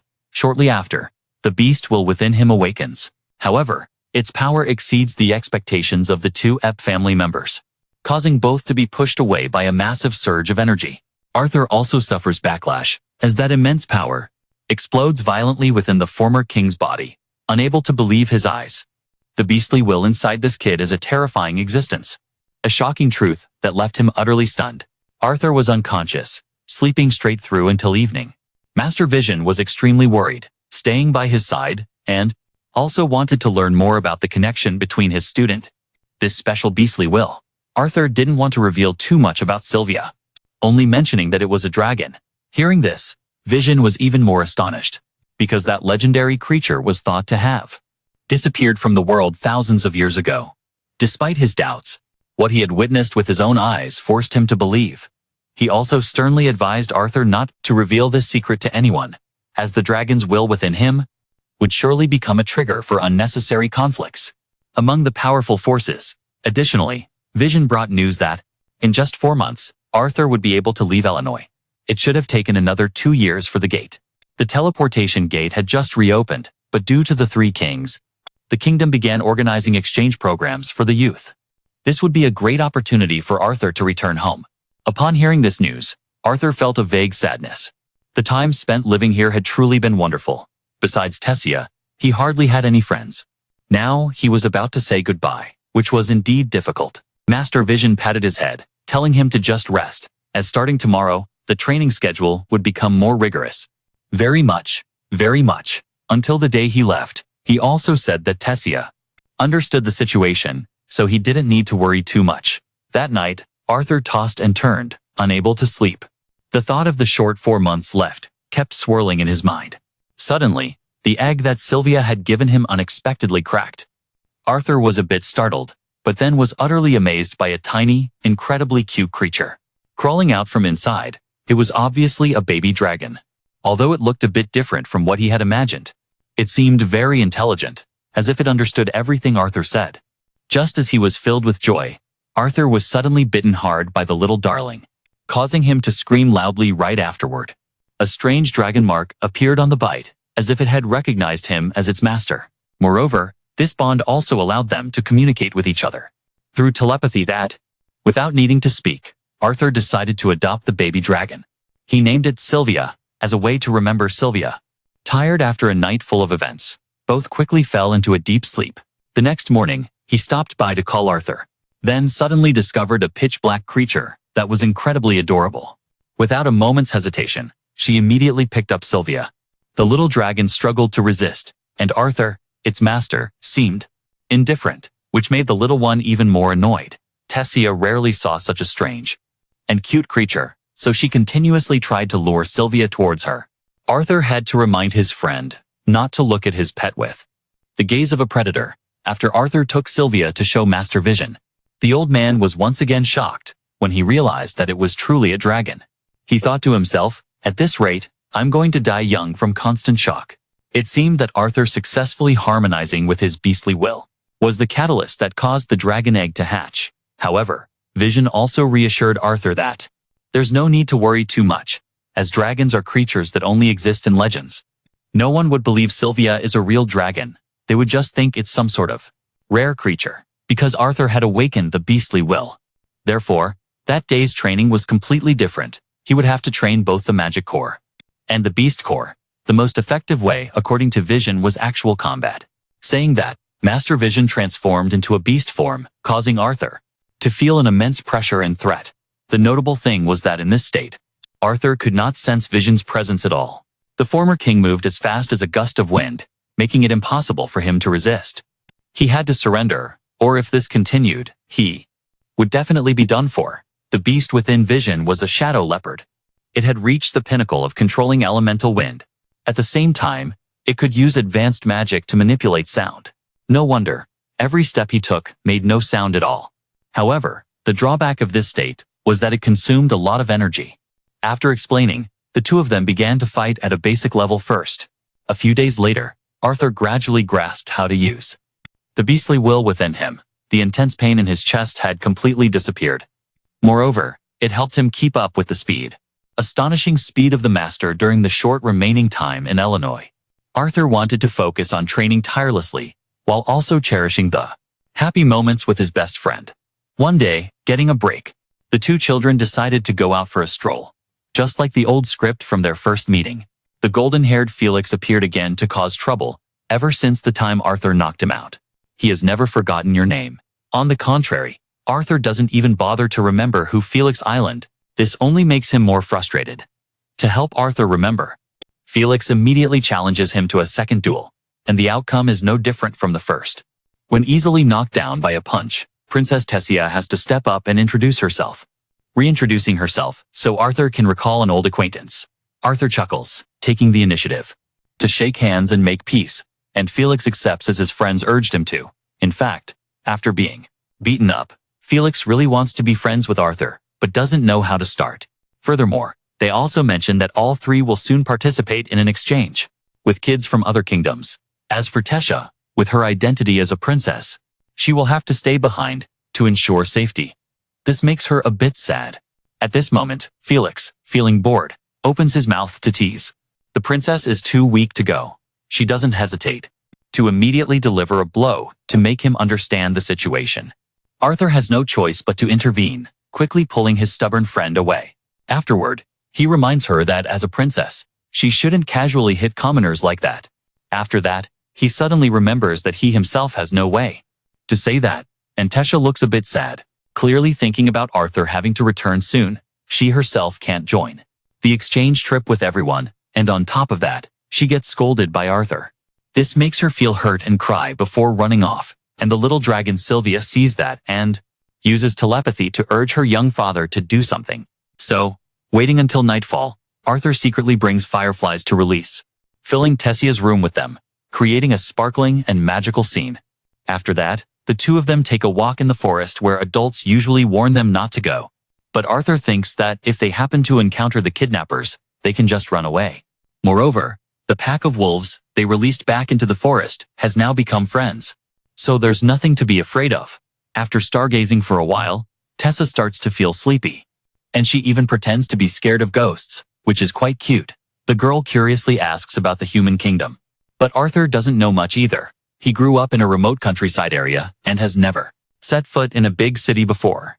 When Tessia asks why he doesn't want to stay here forever, Arthur finds it really hard to explain. He intended to say he wants to see his family.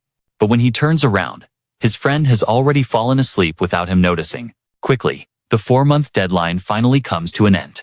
It's time for Arthur to say goodbye to Master Vision and everyone else. The former king gives him a compass engraved with the family crest of the Ezzelith house. With this, next time he comes back, Arthur won't have to worry about being captured anymore. Since he can't see Tessia anywhere, he turns to ask the king and queen, but neither of them says a word and they seem a bit sad. A moment later, the teleportation gate is opened. Arthur thought Tessia wouldn't come to see him off, but right after, the girl rushed over, tripping and falling to the ground. Seeing that, he quickly ran over to help her up. Tessia reminds him to eat well and take care of his health. Then the girl drew down hugged Arthur. Her voice choked as she said, "I'm going to be so lonely." They both promised to meet again someday soon. After stepping through the teleportation gate, Arthur also says goodbye to his 3 friends, representing his clan. Just like that, he finds his way back alone to the house where his parents and sister live. To his surprise, the one who opened the door island, his adorable little sister, Eleanor. At that moment, his mother was still in shock, unable to believe her eyes, needing to ask again to confirm if it was really Arthur. When she hears her son say, she bursts into tears of joy, immediately hugging Arthur tightly and shouting, "My son is back." His father couldn't hold back his emotions, to the point of shedding tears. Suddenly, Eleanor feels left out. The girl sees her parents crying and feels very uncomfortable. She tells her mama not to cry, that crying is bad. Looking at her, Arthur can't help but remember that moment. Although his dad told him to take his mother and sister away first, he insisted on wanting to fight. However, he revealed that there was another life inside Mama's belly. It turns out that the old man didn't just make up a story to trick his son into coming back. Now, Arthur is getting closer to Eleanor. Then he kneels down to her height before speaking. "Introduce yourself officially." "Nice to meet you. I am Arthur." At this moment, Eleanor still doesn't quite believe it, so she just listened and left it at that. After a while, Arthur sat down with his mom to chat about the past time. Mama started asking a flurry of questions, like, "How are you feeling? When you contacted me saying you were sick, have you recovered?" So Arthur reassured that I am doing very well and healthy. Dad noticed Mama asking too much, so he interjected. He reminded her to ask just enough for their son to breathe. Hearing that, Mama softened her tone, then called Elena over, reminding the girl about her brother. The one that every night before bed, Dad and Mama told the girl about. That is Arthur. Although still a bit bewildered, but with the cute little dragon playing, Elena also temporarily accepted it. After a while, when the whole family had truly settled down, Arthur began recounting the events that happened after he fell into the abyss. Although he trusted his parents very much, the secret about Sylvia and his true identity, he decided to keep it a secret. He couldn't reveal it at this time. So, Arthur explained that his miraculous survival after the fall years ago was due to unconsciously using magic combined with a bit of unbelievable luck. He also talked about the fateful encounter with Princess Tessia during the treatment of his illness. Hearing her son say that, Mother Alice couldn't help but worry. She immediately asked if there was a chance the illness would relapse. Arthur confidently assured her there was no need to worry. The underlying cause seemed to be that his magic core awakened too early, causing temporary instability. Although he felt a bit guilty for having to hide the truth from his parents, Arthur knew that until he became truly strong, revealing everything would be too dangerous. Not just for himself but also for the whole family. At this moment, everyone's gaze turned to the little friend. Following his son, Arthur explained that during his journey back, he accidentally found a cave of magical beasts. Sadly, at that time, Sylvia's mother was severely injured, close to death, and despite his efforts, he couldn't save her. So Arthur decided to adopt this orphaned little dragon and named her Sylvia. Father Jaynon then breathed a sigh of relief, saying that regardless of everything, Arthur's safe return and health was the most important thing. Then, like a habit of fathers wanting to check their son's progress, Jaynon suddenly remembered and immediately asked Arthur about his current magic core level. Mother Alice heard that and was displeased, openly scolding her husband at their son. He just got home, but what was he planning to do? Mr. Jaynon replied nonchalantly. He said, "What's wrong with comparing the growth between the two fathers and sons?" Faced with such a question from his dad, Arthur curiously asked back. He wanted to see what his father had been up to lately. Hearing his son ask, Jaynon's face lit up with joy. He boasted that he was working at the Hensteria auction house, and even as a guide. Plus, he's also part of the security team. Isn't that impressive? Arthur seized the opportunity to tease his dad. He remarked that it seems like it's not just his dad's beard that's growing. Huh? After teasing his dad, he directly asked about the status of his magical core. Jaynon felt very proud to hear that, immediately boasting that it was 2 years ago. He had broken through to deep orange, which made Arthur unable to believe his eyes. To explain a bit, the color system for magical cores is ranked from low to high. It goes black, red, orange, yellow, silver, and then pure white. Each color is also divided into 3 smaller levels: deep, normal, and light. Arthur thought to himself that his dad was originally an enhanced warrior, so it's obvious that he diligently trains physically. But to upgrade his magical core by a level like that, he must have put in countless efforts and sweat. Jaynon was still in a state of excitement. He pressed Arthur to see how his core was doing. Arthur simply replied with a short sentence, "Light red." Just those 2 words left his dad stunned. His reaction was truly unbelievable. He shouted, "Oh, it's about to catch up to him. What the hell?" Mother Alice smiled gently, praising Arthur for being so good. Then she turned to remind her husband, who was being boastful, to be careful. Speaking in front of Eleanor, she softly advised her little daughter, "You, don't imitate those words your dad just said. It's not good." Who would have thought that little Eleanor mischievously repeated exactly, damn it, truly a chip off the old block. She's just like her dad." Jaynon then suddenly remembered. He quickly changed the subject, asking Arthur how he leveled up to light red so fast. But before Arthur could answer, his competitive spirit flared up. He pulled his son straight to the backyard for training. The little girl Elena saw her dad yelling, "Damn it!" and she also cheerfully repeated it. As for Mother Alice, she could only sigh and blame her husband. The little goat could only scratch its head. Anyone watching Lilia could see the lively yet warm family atmosphere. Arthur couldn't help but smile, thinking that truly, there's no place like home. Just when the family was having a great time, a loud voice called from outside the door. "Is your son really alive?" Jaynon hurriedly introduced Arthur to Vincent Henry, the auction house owner, and also his boss. He told Arthur that this is Uncle Vincent Henry, the auction house owner and also his boss. Our Arthur is very polite, bowing his head to greet guests properly. Mr. Vincent stares at Arthur without blinking, his face full of astonishment, as if he couldn't believe it. Tabitha, Mr. Vincent's wife, also stepped forward to introduce her little daughter accompanying Arthur. Her name is Lilia. She could very well be Tessia's future rival. Little Lilia seems a bit shy, not daring to introduce herself. But then her gaze stopped at the little dragon Sylvia, who was obediently perched on her head. Arthur curiously asked if he could touch his pet. Jaynon saw his son in a daze and hurriedly changed the subject. He immediately announced that the 2 of them were going outside to the backyard for a practice match. Hearing the words practice match, Vincent's eyes lit up, showing extreme interest. The whole group of adults and children moved to the backyard while the Jaynon father and son got ready. They all headed to the backyard while the Jaynon father and son prepared. Mother Allison stood next to Mrs. Tabitha, still amazed by her son. Mrs. Tabitha couldn't believe that Arthur's magical core had reached a light red level. "Surely this must be a joke, right?" Alice simply replied with a smile that she was just as surprised. But her son had always been a quick learner since he was little. She proudly added that not only did he awaken his magic at the age of 8, but he also advanced 3 levels on his own. For a child, that's an incredible feat. So there was no reason for her to lie. Meanwhile, Vincent was still in shock. He mumbled that even the children dubbed as child prodigies, who could get into that famed Shoes Academy, had to wait until they were 12 to barely reach a deep red level. Arthur, who was nearby, overheard this and thought to himself, that being stuck and unable to train further during the period of synchronization with Sylvia's will had resulted in him only reaching a light red level now. Especially something he shouldn't say out loud. At this moment, Jaynon had taken his position. Facing Arthur, he declared with a fiery spirit, "Your father from back then is nothing like now." Saying that, he charged into attack first to gain the advantage. Arthur didn't fall behind and managed to block all of it. He countered with a punch, But Jaynon still felt the force was too weak. He advised his son to try harder, but Arthur ignored him, not caring. He continued to launch a flurry of attacks to keep his father from talking while fighting, to the point that Jaynon had to admit he had indeed been hit once during a moment of distraction. From now on, he would truly be serious.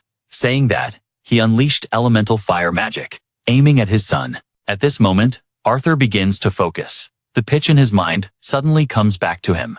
Profound knowledge about magic. He knows that in this world, mages often have a special innate connection, also known as an affinity with a certain element. They possess the magical ability to perceive and control the elements compatible with themselves. In contrast, for enhanced warriors like Arthur, the ability to perceive this innate element is rather vague and weak. First of all, it takes going through many stages to gradually realize what their elemental specialty. Island Arthur unconsciously compares it to memories from his past life, where he once mastered a form of energy similar to magic. That is the chi, as he remembers.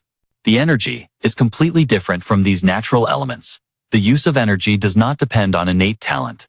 Instead, it is entirely determined by the will and training of the user. Moreover, since it is not limited by a single element, since birth, innate talent does play a certain role. Continuous effort is what truly matters to reach the peak. In a way, Arthur feels this is quite similar to the training path of enhanced warriors in the present world. He reflects that since arriving in this world, he has been granted countless fortunes and opportunities. And all those precious things, when accumulated and resonated together, have created his extraordinary achievements today. Thinking of this, Arthur takes a deep breath. His eyes flash with determination as he unleashes all his strength against his father. As Arthur amplifies his energy, the colors radiating from his body are completely distinct from ordinary people. Everyone present is stunned. Distinct from ordinary people, everyone present is stunned, unable to believe what is happening right before their eyes. While his father cannot hide the overwhelming happiness that is clearly visible on his face, both father and son simultaneously unleash powerful punches. However, it seems that Jaynon has the upper hand. He unleashes dozens of punches, wanting to knock out his son right here. But, is it really that easy thanks to vague memories from a distant past life, resonating with the years of training, persistently lasting for several years under Master Vision's guidance? The boy is now able to cast high-level fire spells, amazingly shocking both the opponent and the audience. Not stopping there, Arthur also demonstrates extraordinary control by manipulating the nearby water to extinguish the fire. Putting out the flames created by Jaynon, his father, after struggling for a while, finally neutralizes his son's technique. He didn't have time to find him, but ran to hug him tightly, proudly praising his son for being amazing. If you have any more skills, just reveal them. Vincent next to him witnessed the entire performance, only able to scratch his head, silently thinking he should take a sip of alcohol to clear his mind later. While his daughter Lilia seems to have completely been captivated by Arthur. As evening falls, Jaynon and his wife cannot hide their pride, joyfully telling the neighboring family about their son awakening his extraordinary powers. Joyfully telling the neighbor family that their son has awakened extraordinary powers. Even at just 3 years old, he accidentally blew away half the house.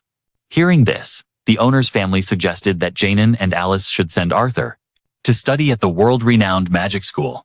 They even promised to cover all tuition fees and fully support him, the boy on the path of education. However, Alice still felt a bit hesitant. He didn't dare to agree immediately, because the Vision family had helped him too much already.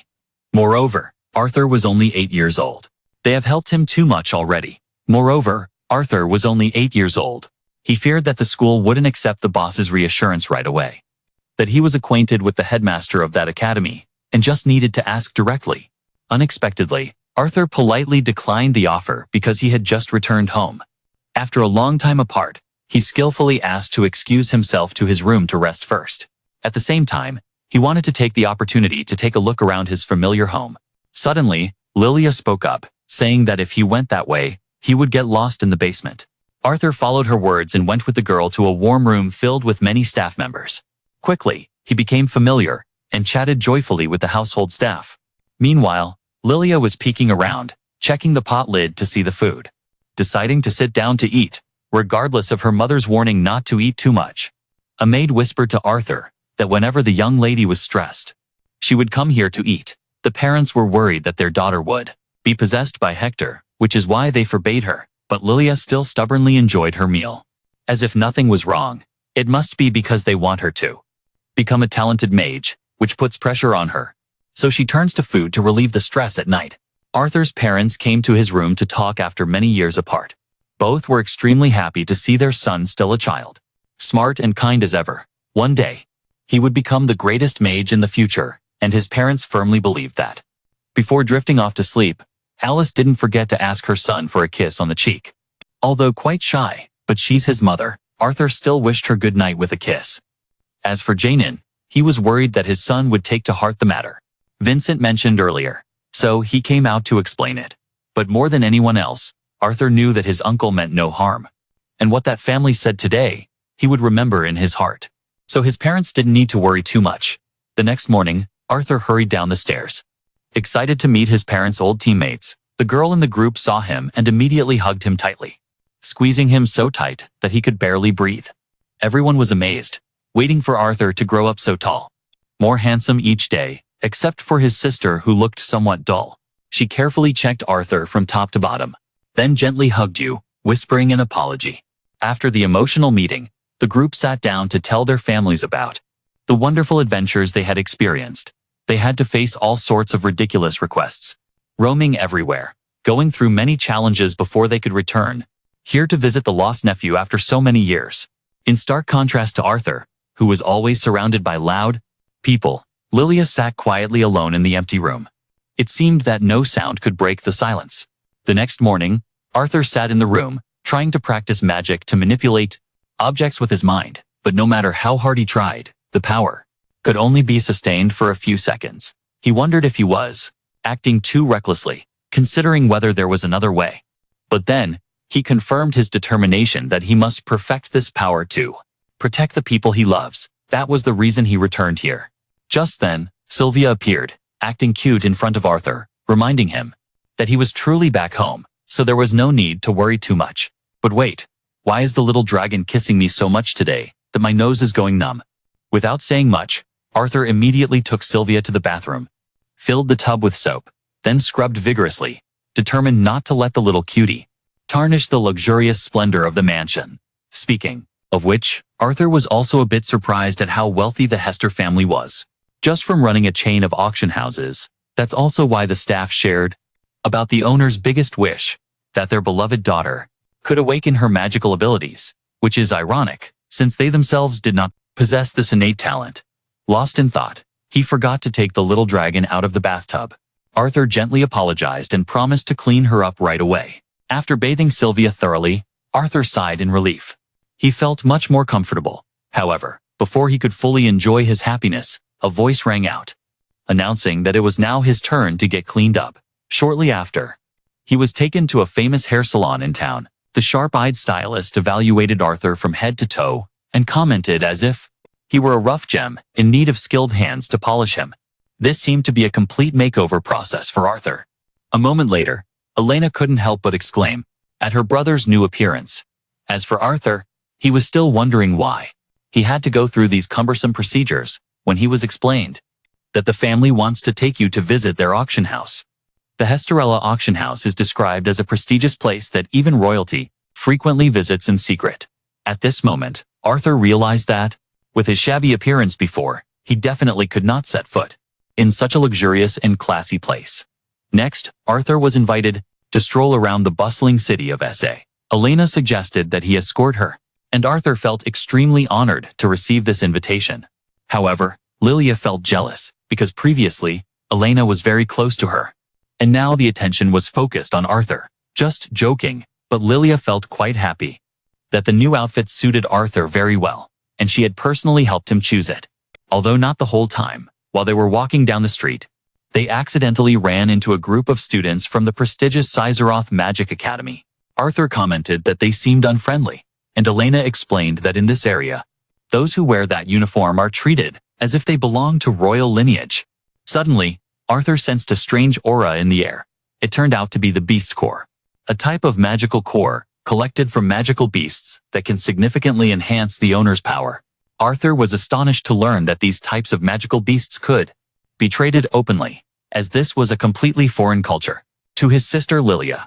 At this moment, She explained that the effects of these cores are very diverse, and if one is lucky enough to own one, it can be sold for up to 100 gold coins. This amount truly astonished Arthur, because in his homeland, that money is enough for a family to live comfortably. Throughout 255, relatives eagerly promised to let Arthur touch the beast cores, soon to be auctioned, but he really wanted to refuse, as he was very satisfied with the beast stone he currently had. Then, during that time, Lilia seemed to want her mother to buy her a beast core, yet her mother firmly shook her head, gently explaining that owning a beast core means that one is sure to awaken magic. And they had discussed this issue many times already. Moreover, a child like her daughter cannot have such expensive items. The girl still tried to argue, claiming that the weapon shop sells cheaper ones, and she just wanted to try once, but her mother remained resolute in her refusal. And she just wanted to try once, but the mother remained firmly opposed. Arthur quietly observed the conversation, secretly speculating that perhaps the mother had no intention of putting more pressure on Lilia.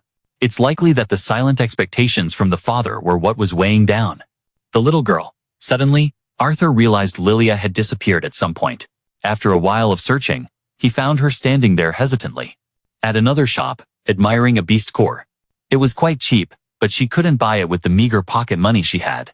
Lilia turned back, her gaze a bit stubborn, wondering why Arthur cared about that. He gently reminded her that owning a beast core doesn't mean she would be able to use magic. Her mother had said the same. Lilia replied that if she didn't try, how would she know?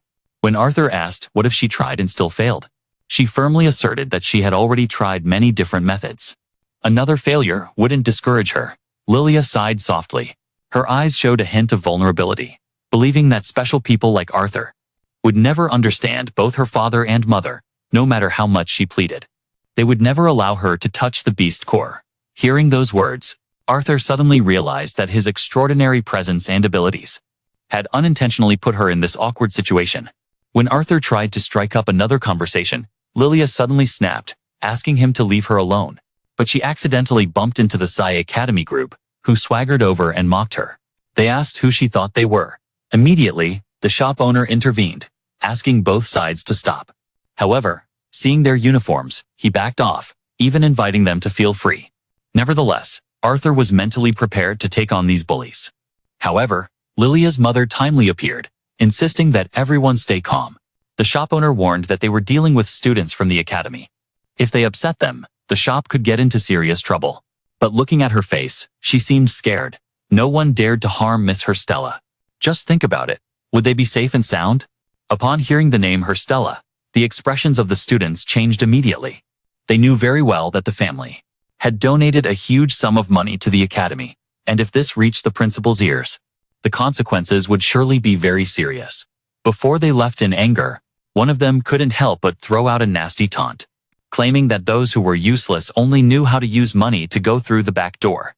Those words were like a dagger piercing Lilia's heart, causing her immense pain. Upon returning to the mansion, Arthur was questioned by Mr. Vincent about the argument with the academy students. Lilia's father asked about the argument with the academy students. Alice explained on behalf of her son that she had intervened in time, and to be honest, she was more worried about the safety of those students. As for Lilia, she bowed her head and apologized to her father for the incident that just occurred. Mr. Vincent gently comforted his daughter, saying there was nothing to worry about. Besides, this was just a minor issue, and would not affect Arthur's enrollment in the academy. Arthur enrolled in the academy. Arthur tried to explain that he had no intention of attending the academy, but Mr. Vincent insisted that they had donated a lot to the academy. So Arthur's spot would definitely not be unexpectedly shaken. Lilia choked up and asked angrily if her father wanted to send Arthur to the academy in her place, because she still couldn't use magic. The girl sobbed, thinking that her father wanted Arthur to take her place. Mr. Vincent quickly denied it, but Lilia's hurt was too great. The girl angrily declared that she hated both her father and Arthur, then ran off, leaving a heavy atmosphere behind. After a while, Arthur went to Lilia's room, but no one answered despite his calls. It turned out she was in the servants' dining room. He tried to apologize, but ironically, it was Lilia who spoke up to apologize first. She tearfully admitted that she was jealous of Arthur, a person who suddenly appeared with extraordinary power. easily capturing the attention and expectations of their father. She blamed herself for not being able to awaken her magic, and her mind thought that her parents must have been very bored and disappointed with her. Arthur sensed the pain gnawing at Lilia's heart, a cold feeling, as if he himself was gradually fading into the endless darkness. Arthur placed both hands on Lilia's cheeks, comforting her that she had tried her best, so she shouldn't worry too much. He suddenly remembered that there was once a gentle girl who comforted him in a similar way. A gentle girl who comforted him in a similar way. When he had to be away from family with a gentle gesture, Arthur used magic to create a beautiful, shimmering flower. He smiled and said that this was his favorite flower. Taught to him by a very important girl, Arthur was sure that Lilia's parents also understood how hard their daughter was trying. Moreover, Mr. Vincent's expectations for him were also, like the way he cared for Elena, simply curiosity and affection for someone who had just returned after many years apart. Hearing Arthur's words, Lilia suddenly burst into a refreshing laugh and shared that, "My father's wish for me to become a wizard stems from love, and the desire to bring happiness to his daughter. The donation to the academy was for that reason." She suddenly felt regret for misunderstanding her father's heart, but Arthur thought otherwise. The fault lies with the father, who keeps doing things that make others have high expectations of Lilia. So how can there not be pressure? Arthur gently asked if Lilia really wanted to be able to use magic right after that. A scream rang out from the mansion. Vincent was very panicked when he heard Arthur say Lilia had left home. He explained that he had taken Lilia to where he used to train, hoping to help her awaken her magic. Mr. Vincent and his wife were stunned, unable to believe it. Why could Arthur take their daughter away without asking for permission? Arthur calmly replied that it was Lilia's wish, and she was afraid that if she met her parents before leaving, she wouldn't have the determination anymore. Saying that, he handed over the letter Lilia left behind. The girl wrote that her lack of magical talent was a burden for her parents, and she promised to strive to become a great witch before returning, no matter how many years it takes. After reading the letter, Vincent felt his heart tighten, overwhelmed by regret and self-blame. He realized he had inadvertently imposed the thought that becoming a wizard was the only path to happiness. He choked up, affirming that Lilia didn't need to become a wizard, whether she had talent or not. She would always be their most precious daughter. At that moment, Lilia unexpectedly appeared, her voice a bit shy, acknowledging that Arthur was right. The girl bowed her head and apologized for lying, and Arthur sincerely admitted his fault for his somewhat reckless actions. He admitted that a child suddenly disappearing was a pain worse than death for a parent. He and his mother had also made their parents go through a similar feeling. He knew he had acted very poorly by using the same method to test the feelings of Mr. Vincent and his wife. Mr. Vincent blamed himself for being too careless, only thinking about bringing a child like Arthur back to the academy. While forgetting his own daughter's feelings, he embraced Lilia tightly. A heartfelt apology from the bottom of his heart came unexpectedly. Lilia looked up with a determined gaze, declaring that she still wanted to enter the academy and learn magic, even if she might not succeed. That she still wanted to enroll in the academy and study magic, even if she might not succeed. Immediately, the girl expressed her desire to become a magician. Not just for herself, but to bring happiness to others, just like Arthur had done. Lilia's mother smiled gently, affirming that her daughter would definitely succeed. Mr. Vincent also nodded in agreement, and Arthur promised to help Lilia along the way. Awaken the magic, and you can even call your sister Ra at the same time. The little girl also curiously asked if Lilia could become as strong as her brother. Arthur confidently replied yes, while the Hectorella family was quite worried about the situation up to now, as there was no precedent for awakening due to outside influence. Then, Arthur began to guide them through the first basic steps. On the journey to awaken potential, it's all about breathing. Just inhale deeply, then exhale slowly. Very quickly, Elena felt a flicker of light. The only thing was, it just flickered and then went out. Arthur explained that it was because the girl had inadvertently stopped breathing. Lilia felt a bit discouraged because she still hadn't seen anything. But Arthur timely encouraged her to persevere even more. Deep down, Arthur also hoped that the theories he had meticulously researched were completely accurate. Next was the important step. Arthur warned that both might feel their bodies getting a bit warm, but they must continue to maintain the breathing rhythm they had been taught. Finally, after all the relentless efforts, Lilia succeeded. She joyfully cheered as she saw a beautiful glow, and gently radiating before her, in a dazzling manner. Like the flowers Arthur had shown her before, Everyone erupted in joy. Together, they celebrated Lilia, who had officially awakened her magical abilities. To celebrate this momentous event, the butler and housekeeper prepared a lavish feast with rich duck meat. Aromatic. Arthur further explained that magical power takes about 2 to 3 years to stabilize completely, and Lilia would have to practice diligently every day, even though the process could be very difficult and arduous. Lilia, with shining eyes, eagerly hoped to know which element she could use. That evening, Arthur's family followed the guidance of the Hector family to stand in front of the auction house, a magnificent architectural work, resembling an ancient castle. Alice, at that time, couldn't help but feel a bit anxious. She worried that her 2 lively children would not be able to maintain order in such a formal space filled with powerful figures, formal and crowded with influential characters. As soon as Arthur stepped into the main hall, he was overwhelmed by the lavish spectacle. Magnificent, countless elegantly dressed nobles had gathered, creating an atmosphere of nobility and class. Arthur's curious gaze glided past the items displayed behind the protective glass. From the cores of magical beasts shimmering with mysterious light, to a grotesque demon head statue, all of it sparked intense curiosity within him. In another corner, Jaynon was sternly instructing the team of 5 staff members, his professional demeanor contrasting sharply with his usual relaxed attitude. Seeing this, Alice gently leaned towards her son and whispered a reminder. Make sure to compliment Dad later, because he's on duty today. Ensuring security for the auction as the event was about to commence.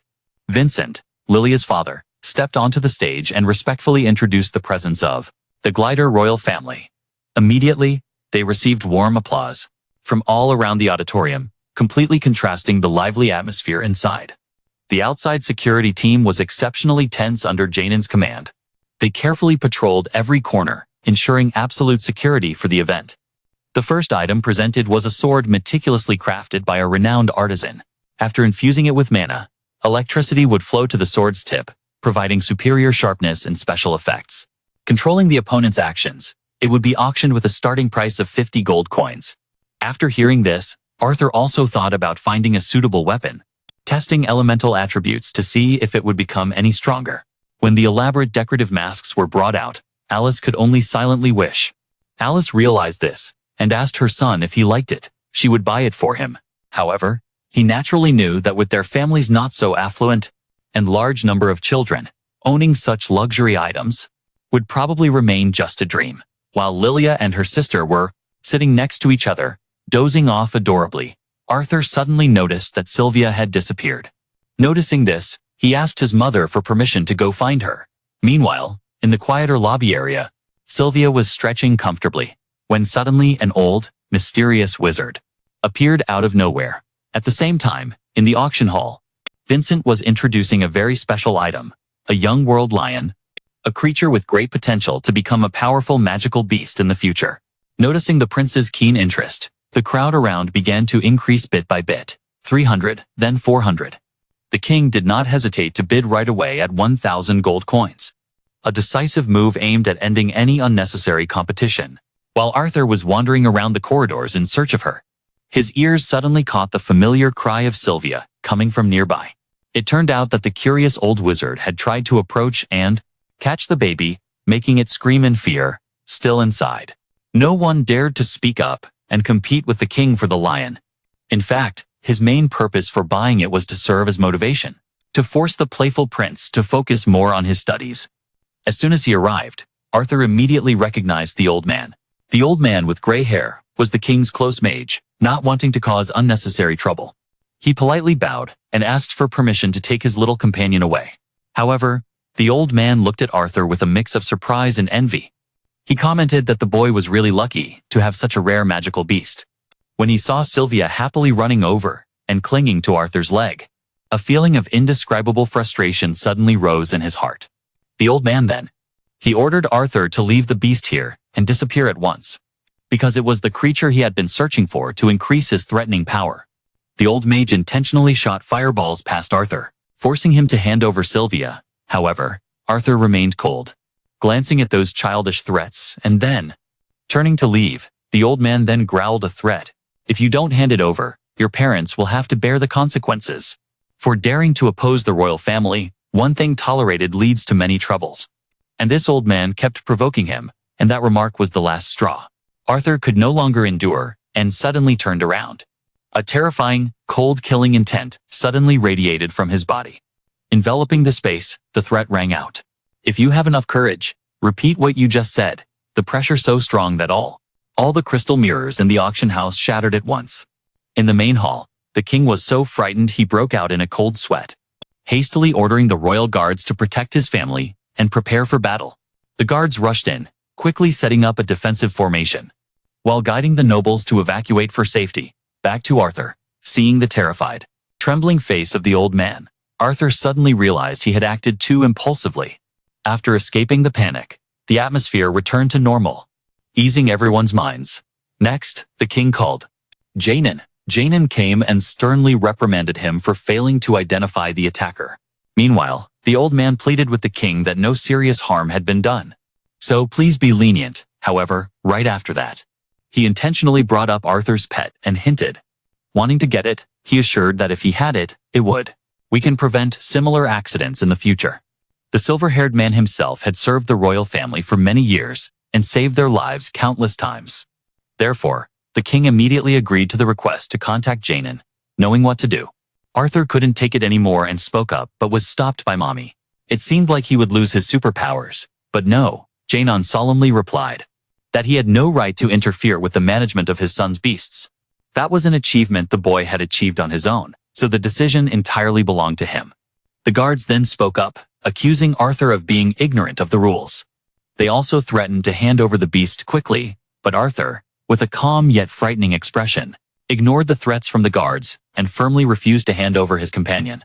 Left with no choice, the king suggested trading the lion he had just bought for Sylvia. However, Arthur still resolutely declined, determined not to trade his friend. Seeing the king stubborn, Arthur stood tall and questioned, how much would his majesty sell his own children for? Clearly, he had refused 3 times, but due to the pride of a king, he could not accept. So, how much money did he need to sell off his beloved children? That sharp question drove the silver-haired man into a rage. He shouted, ordering 2 guards to rush in and kill the boy. Defiant, yet Arthur easily took them down, both with a single strike, leaving each one in despair. The silver-haired man had to use fire magic, but just as the flames were about to reach Arthur, the whole world around suddenly seemed to stop. Everyone was frozen like statues. Only he and Arthur could still move. He coldly approached the man, warning, magic won't work on me. With just a glance, he used mana to break the man's leg, causing him to scream in pain. Finally, he concluded, you should know your limits. That statement came with the pressure from the shadowy figure of a giant dragon appearing behind Arthur. The silver-haired man was so scared that tears and snot streamed down his face as he stammered, begging for mercy. After the warning was issued, Arthur retracted his power. Time flowed back, and he immediately collapsed to the floor. In front of everyone's eyes, the next morning, Arthur vaguely woke up with a pounding headache, realizing he could temporarily stop time. But the price for using an incomplete power was very high. Alice entered the room gently, taking care of her son. She recounted what had happened after Arthur lost consciousness.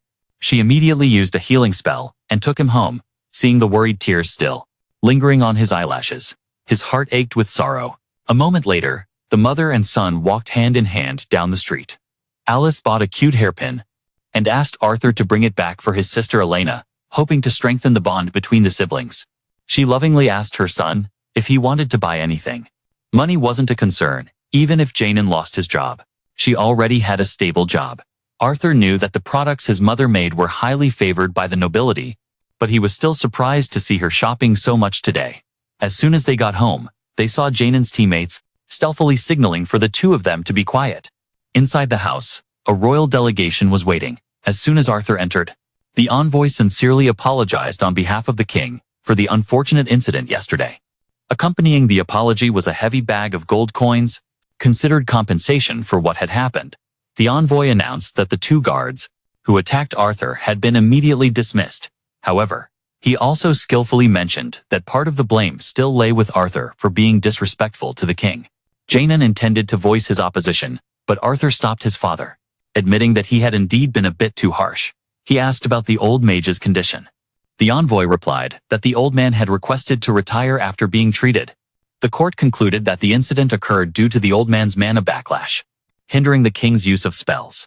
He only hoped that Arthur would learn to speak more carefully in the future. Jaynon accepted the apology and handed the entire bag of gold to his son, unable to hide his pride as he praised his strength that night. Arthur pondered, realizing that despite having the memories of a king, he was still just a child living in a world filled with power schemes. He reminded himself to act more cautiously and needed to strive to train to become even stronger. A few days later, Arthur set foot in the Caesar Academy campus for the first time. In the unfamiliar scenery, a mana beast, resembling a bird, suddenly caught his attention. Arthur's sword appeared just in time.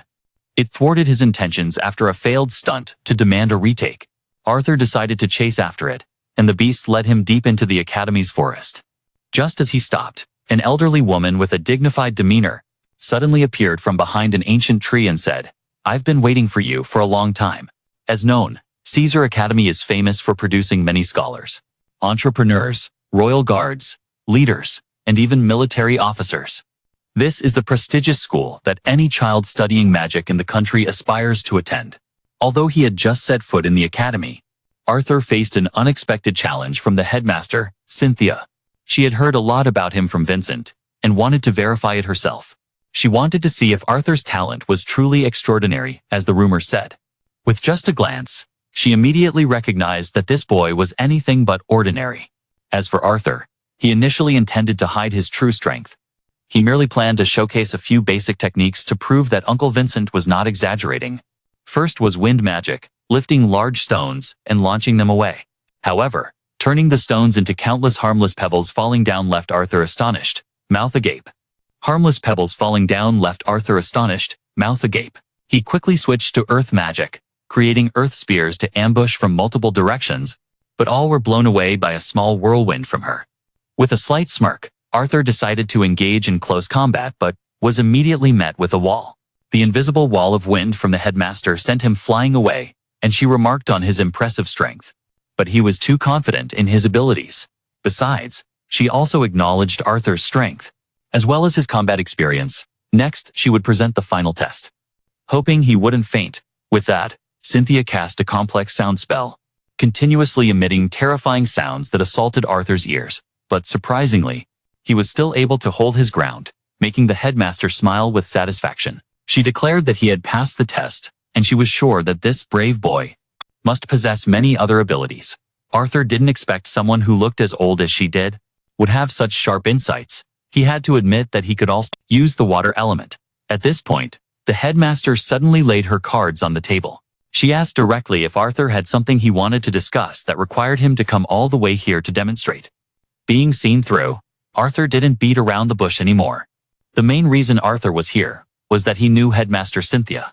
Holding immense power and influence, he really wanted to ask her to protect his family. If you accept, he will enroll and take you as his master. The director raised an eyebrow slightly. Unbelievably, this kid has more guts than the king and queen. Of course, in this negotiation, Arthur is completely in the upper hand. He didn't hesitate to continue making his demands. He wants to enroll 3 years from now, instead of right now. The reason is that he wants to become a adventurer to learn and explore this vast world on his own. Director Cynthia also set a condition, as long as he can persuade, with family approval, becoming an adventurer BA, will agree to this deal. Returning home with the support of Father Athena, he expressed his wish, and Alice immediately protested vehemently. She kept scolding her husband for forgetting how they almost lost it, right? No matter how many arguments Jaynon made, she remained adamant in disagreement. Out of options, Arthur promised to come home regularly. To put his mother at ease, Eleanor then grabbed her brother's shirt, timidly asking him, "Are you really going?" Arthur smiled gently and replied, he would stay home a little longer. He earnestly hoped his mother could understand his desire to travel and explore the world, to experience the passion that his parents once pursued when they were adventurers. To put it nicely, but in reality, Arthur felt bored. If he just stayed home to practice, he wanted to clash to test the skills he had learned. However, Alice still felt quite worried, as her son kept hiding things. Typical was the new element incident. Even though there were still many secrets hidden, Arthur still tried to reassure Alice so she could feel at ease. At this moment, Jaynon suddenly came up with an idea. To ensure the safety of his son, he sought out his old teammates. In the once famous adventurer team, Adam bluntly refused after hearing it. Because his personality didn't suit children, besides who knows if it was due to personal grudges. As night fell, Arthur suddenly pierced through, and everyone seemed hesitant. Jaynon spoke frankly. He had nothing of value to repay everyone. But if anyone accepted, he would give what he could. Everyone immediately protested in unison, not because they didn't want to. On the contrary, watching Arthur grow up was also a rare joy. After a while of debate, Chapman, the cold enhancer, finally volunteered to accompany Arthur. Jaynon was visibly delighted. Because in terms of compatibility, she was the most suitable person. The whole team trusted to assign this responsibility to Chapman, as she was not only a powerful wind enhancer. But last year, he broke through to the light orange stage. Arthur happened to see Lilia meditating. Practicing hard alone, he thought to himself, Elena would probably awaken her magic at age 7 or 8 if she was patient enough. But deep down, he still hoped his little sister would have a peaceful childhood. After that, Arthur asked his parents for permission to go to the auction house. Hector, to look for a good sword upon hearing he was about to become an adventurer. Vincent generously allowed him to enter the family's weapon storage to choose freely. After a while, Alice began to worry when it was mealtime and her son had not yet returned. She intended to go to the auction house to find him, but was advised against it by the two of them. As for Arthur, he carefully examined numerous types of weapons. But he still couldn't find anything he liked, and he was pondering whether to switch to using throwing weapons. Should he switch to using throwing weapons or not, when suddenly Sylvia popped her head out from his cloak and called out. After that, Arthur curiously followed her, and discovered a pitch-black staff thrown in a hidden corner. At first, he thought it was just a heavy staff, but upon closer inspection, he realized it was a sword hidden in the sheath of a staff. As he tried to channel a bit of dragon mana into it, strange ancient characters suddenly appeared. In Arthur's mind, his eyes lit up, and he easily drew the sword from the sheath, testing a light swing that almost made Arthur tip over because the sword was too heavy. However, when he sliced at a wooden barrel, the smooth cut made Arthur sure that this was an excellent weapon, lost in reading the inscriptions on the blade. It suddenly emitted a light jolt of electricity that made him jump. When he picked it up again, he was amazed to realize the weight and the balance of the sword had changed completely to fit his body. He practiced a few basic sword moves and then bent down to look at Sylvia. Silently thanking his companion, Arthur had held countless legendary swords before, but this was the first time he felt a weapon as if it were made just for him. He would slice at the wooden barrels. Until satisfied, he would sheathe the sword, wondering continuously about the identity of the one who created it. Just then Jaynon opened the door calling for him to come home for dinner, or else Alice would get angry. Arthur hurriedly hid the sword in his bag, and also remembered to grab another ordinary sword to use as a decoy. However, Vincent's keen eyes had detected what he was hiding at his side. Arthur quickly made up an excuse that he wanted to use this pitch-black staff to practice at home. Vincent's assistant in the yard recognized right away the reason for having that black staff. Back then, an old man suddenly shouted that no one was worthy and threw things away. I showed it to a few appraisers, but everyone said it was just a sturdy staff. Not wanting to throw it away, I decided to keep it here. Speaking of which, Arthur switched to his cute mode and begged Uncle Vincent to let him take this staff home.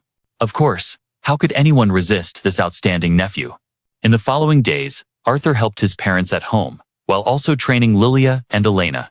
He also frequently practiced sword fighting with his father at night.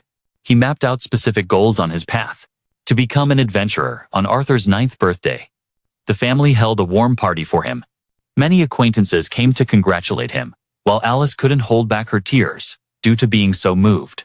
Even though it was just a small party, the Hector family went all out. They treated everyone to gourmet dishes that night.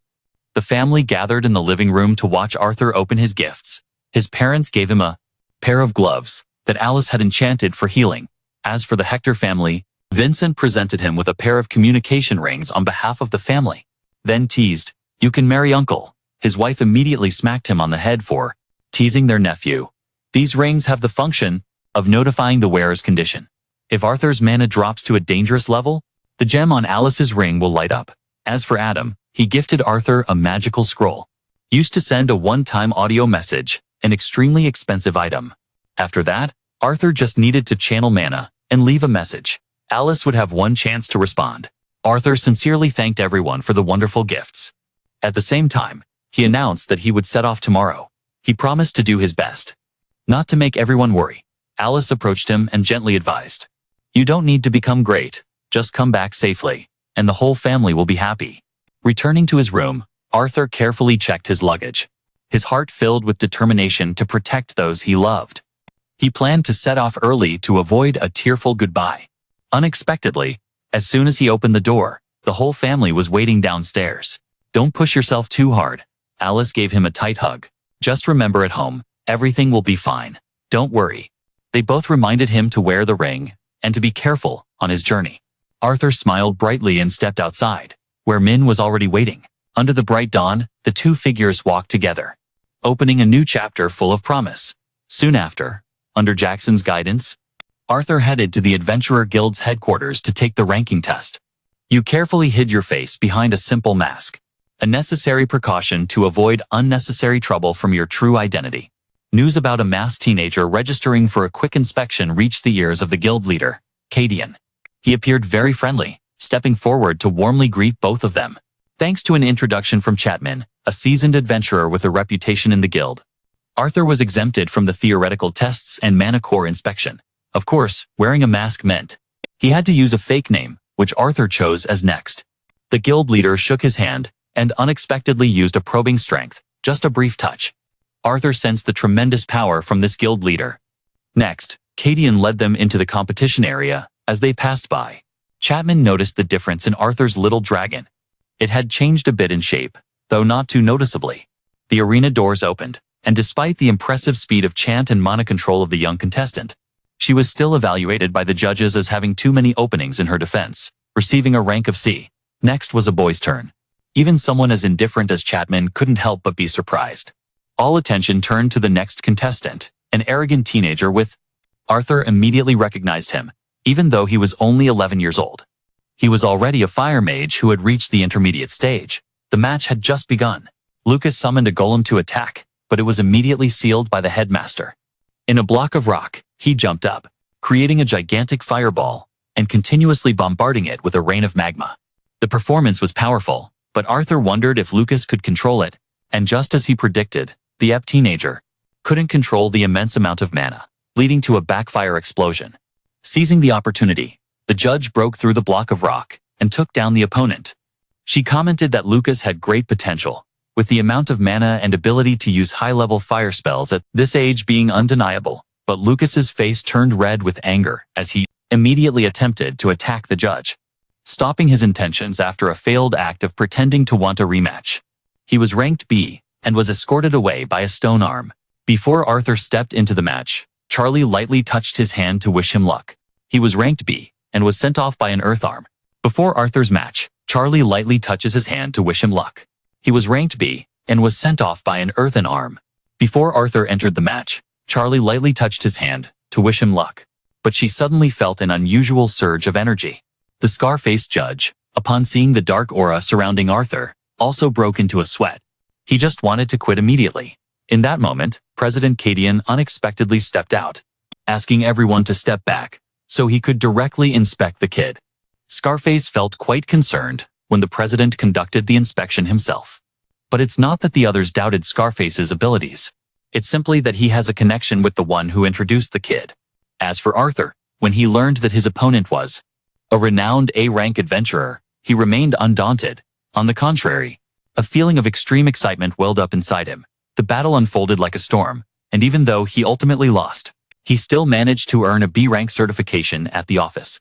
When questioned by the two judges at SAO in one day, there were as many as 3 people recognized as B-rank. Not to mention they were all kids, President Jaynon explained further, reminding both of them about the event that took place 3 years ago. That was the first competition held for the youth of the 3 races. After that event, the Sabin Kingdom secretly recognized adventurers of the tribe. F, and Lucas, is a hybrid between humans and F. Currently living in Sabin, the details of his birth are still unclear. But he speculates that either his dad or mom was a slave of the tribe forced by the White Kid's family, who has always been rumored using dirty methods to breed mages, leading up to the 4-eyed boy being exempt from the test. Someone needed to vouch for his abilities, and that was Jaynon. Can't argue even a bit. He heard that in the kingdom of Dak, there is a human child raised by that tribe, and now he has been sent as one of the first representatives from the kingdom of Dak to integrate with the human kingdom. As for that adventurer no Cadian, to put it bluntly, their island, no information about him at all. I can't guess his origins. But he's definitely not a representative of F or Dak. Also, he's curious about. Because the note is from the Flamingo family of fire attribute mages. The kingdom sponsors him to present himself as a fire user. But I dare say his true strength lies in swordsmanship. The clumsiness in his movements is just because his body hasn't caught up with his mind yet. I wonder how terrifying of a monster he will become when he grows up. Therefore, during the fight, Cadian intentionally pushed the kid to die so he could deliver a judgment, throwing away that arrogance. It was like a warning bell for Arthur, reminding him of his true strengths from his past life. It seems he's already too familiar with this world, to the point of being obsessed with his innate abilities and forgetting about the sword techniques from his past life. On the way back, Chapman suddenly took the initiative to approach, criticizing Arthur's impulsive action of stopping him. However, if Arthur doesn't take action, Cadian will do the same. Suddenly, Lucas from above warns the two kids below to be careful. It's clear he came to cause trouble. He grabs Arthur's shirt.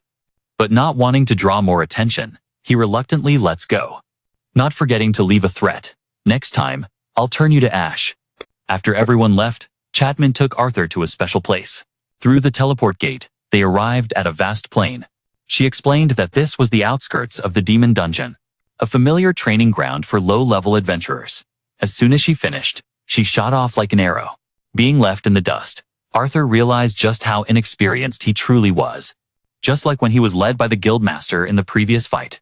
Suddenly, the ground shook violently from within the thick dust. A monster, resembling Hector, a giant beast, attacked the unfortunate adventurers nearby. Realizing it was a forest guardian, Chapman urged Arthur to run while she charged in to confront its enhanced might. Charging in to confront it directly, enhanced strength. Her wind was powerful but couldn't challenge the monster.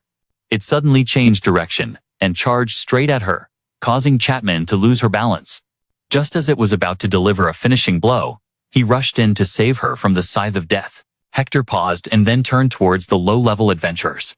Chapman immediately dashed over, standing in front of Arthur, intending to move with him. But listening to the rational voice from his past memories, he didn't act recklessly and carefully observed, waiting until it attacked those injured to the point of being careless. Alert as the opportunity arose, Arthur surged forward, Dirk's sword igniting with magical flames, continuously unleashing countless attacks until the gigantic monster fell. That evening, after the battle, Chapman voluntarily removed her mask. Arthur scolded him for being reckless, but then she pinched his cheek and said that he didn't need to act tough like an adult. As night fell by the flickering firelight, Chapman shed her cold exterior for the first time to share about her past.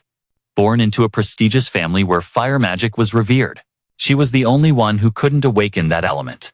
Her entire family viewed her as a failure. Hearing her confessions, Arthur instinctively clenched his fist, deeply understanding that feeling of disdain from his own tragic life in the previous reincarnation. Her confession that she once didn't know how to cooperate with her teammates made him feel even more empathetic and determined. He would definitely become stronger to protect those he cherished. Meanwhile, in a distant place, the image of Arthur and a strange girl appeared through a communication device.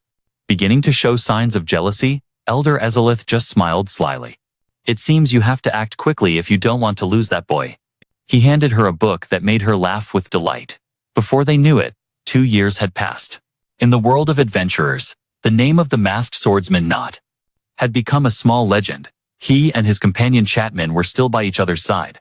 Together, they stepped forward on their unfinished adventure.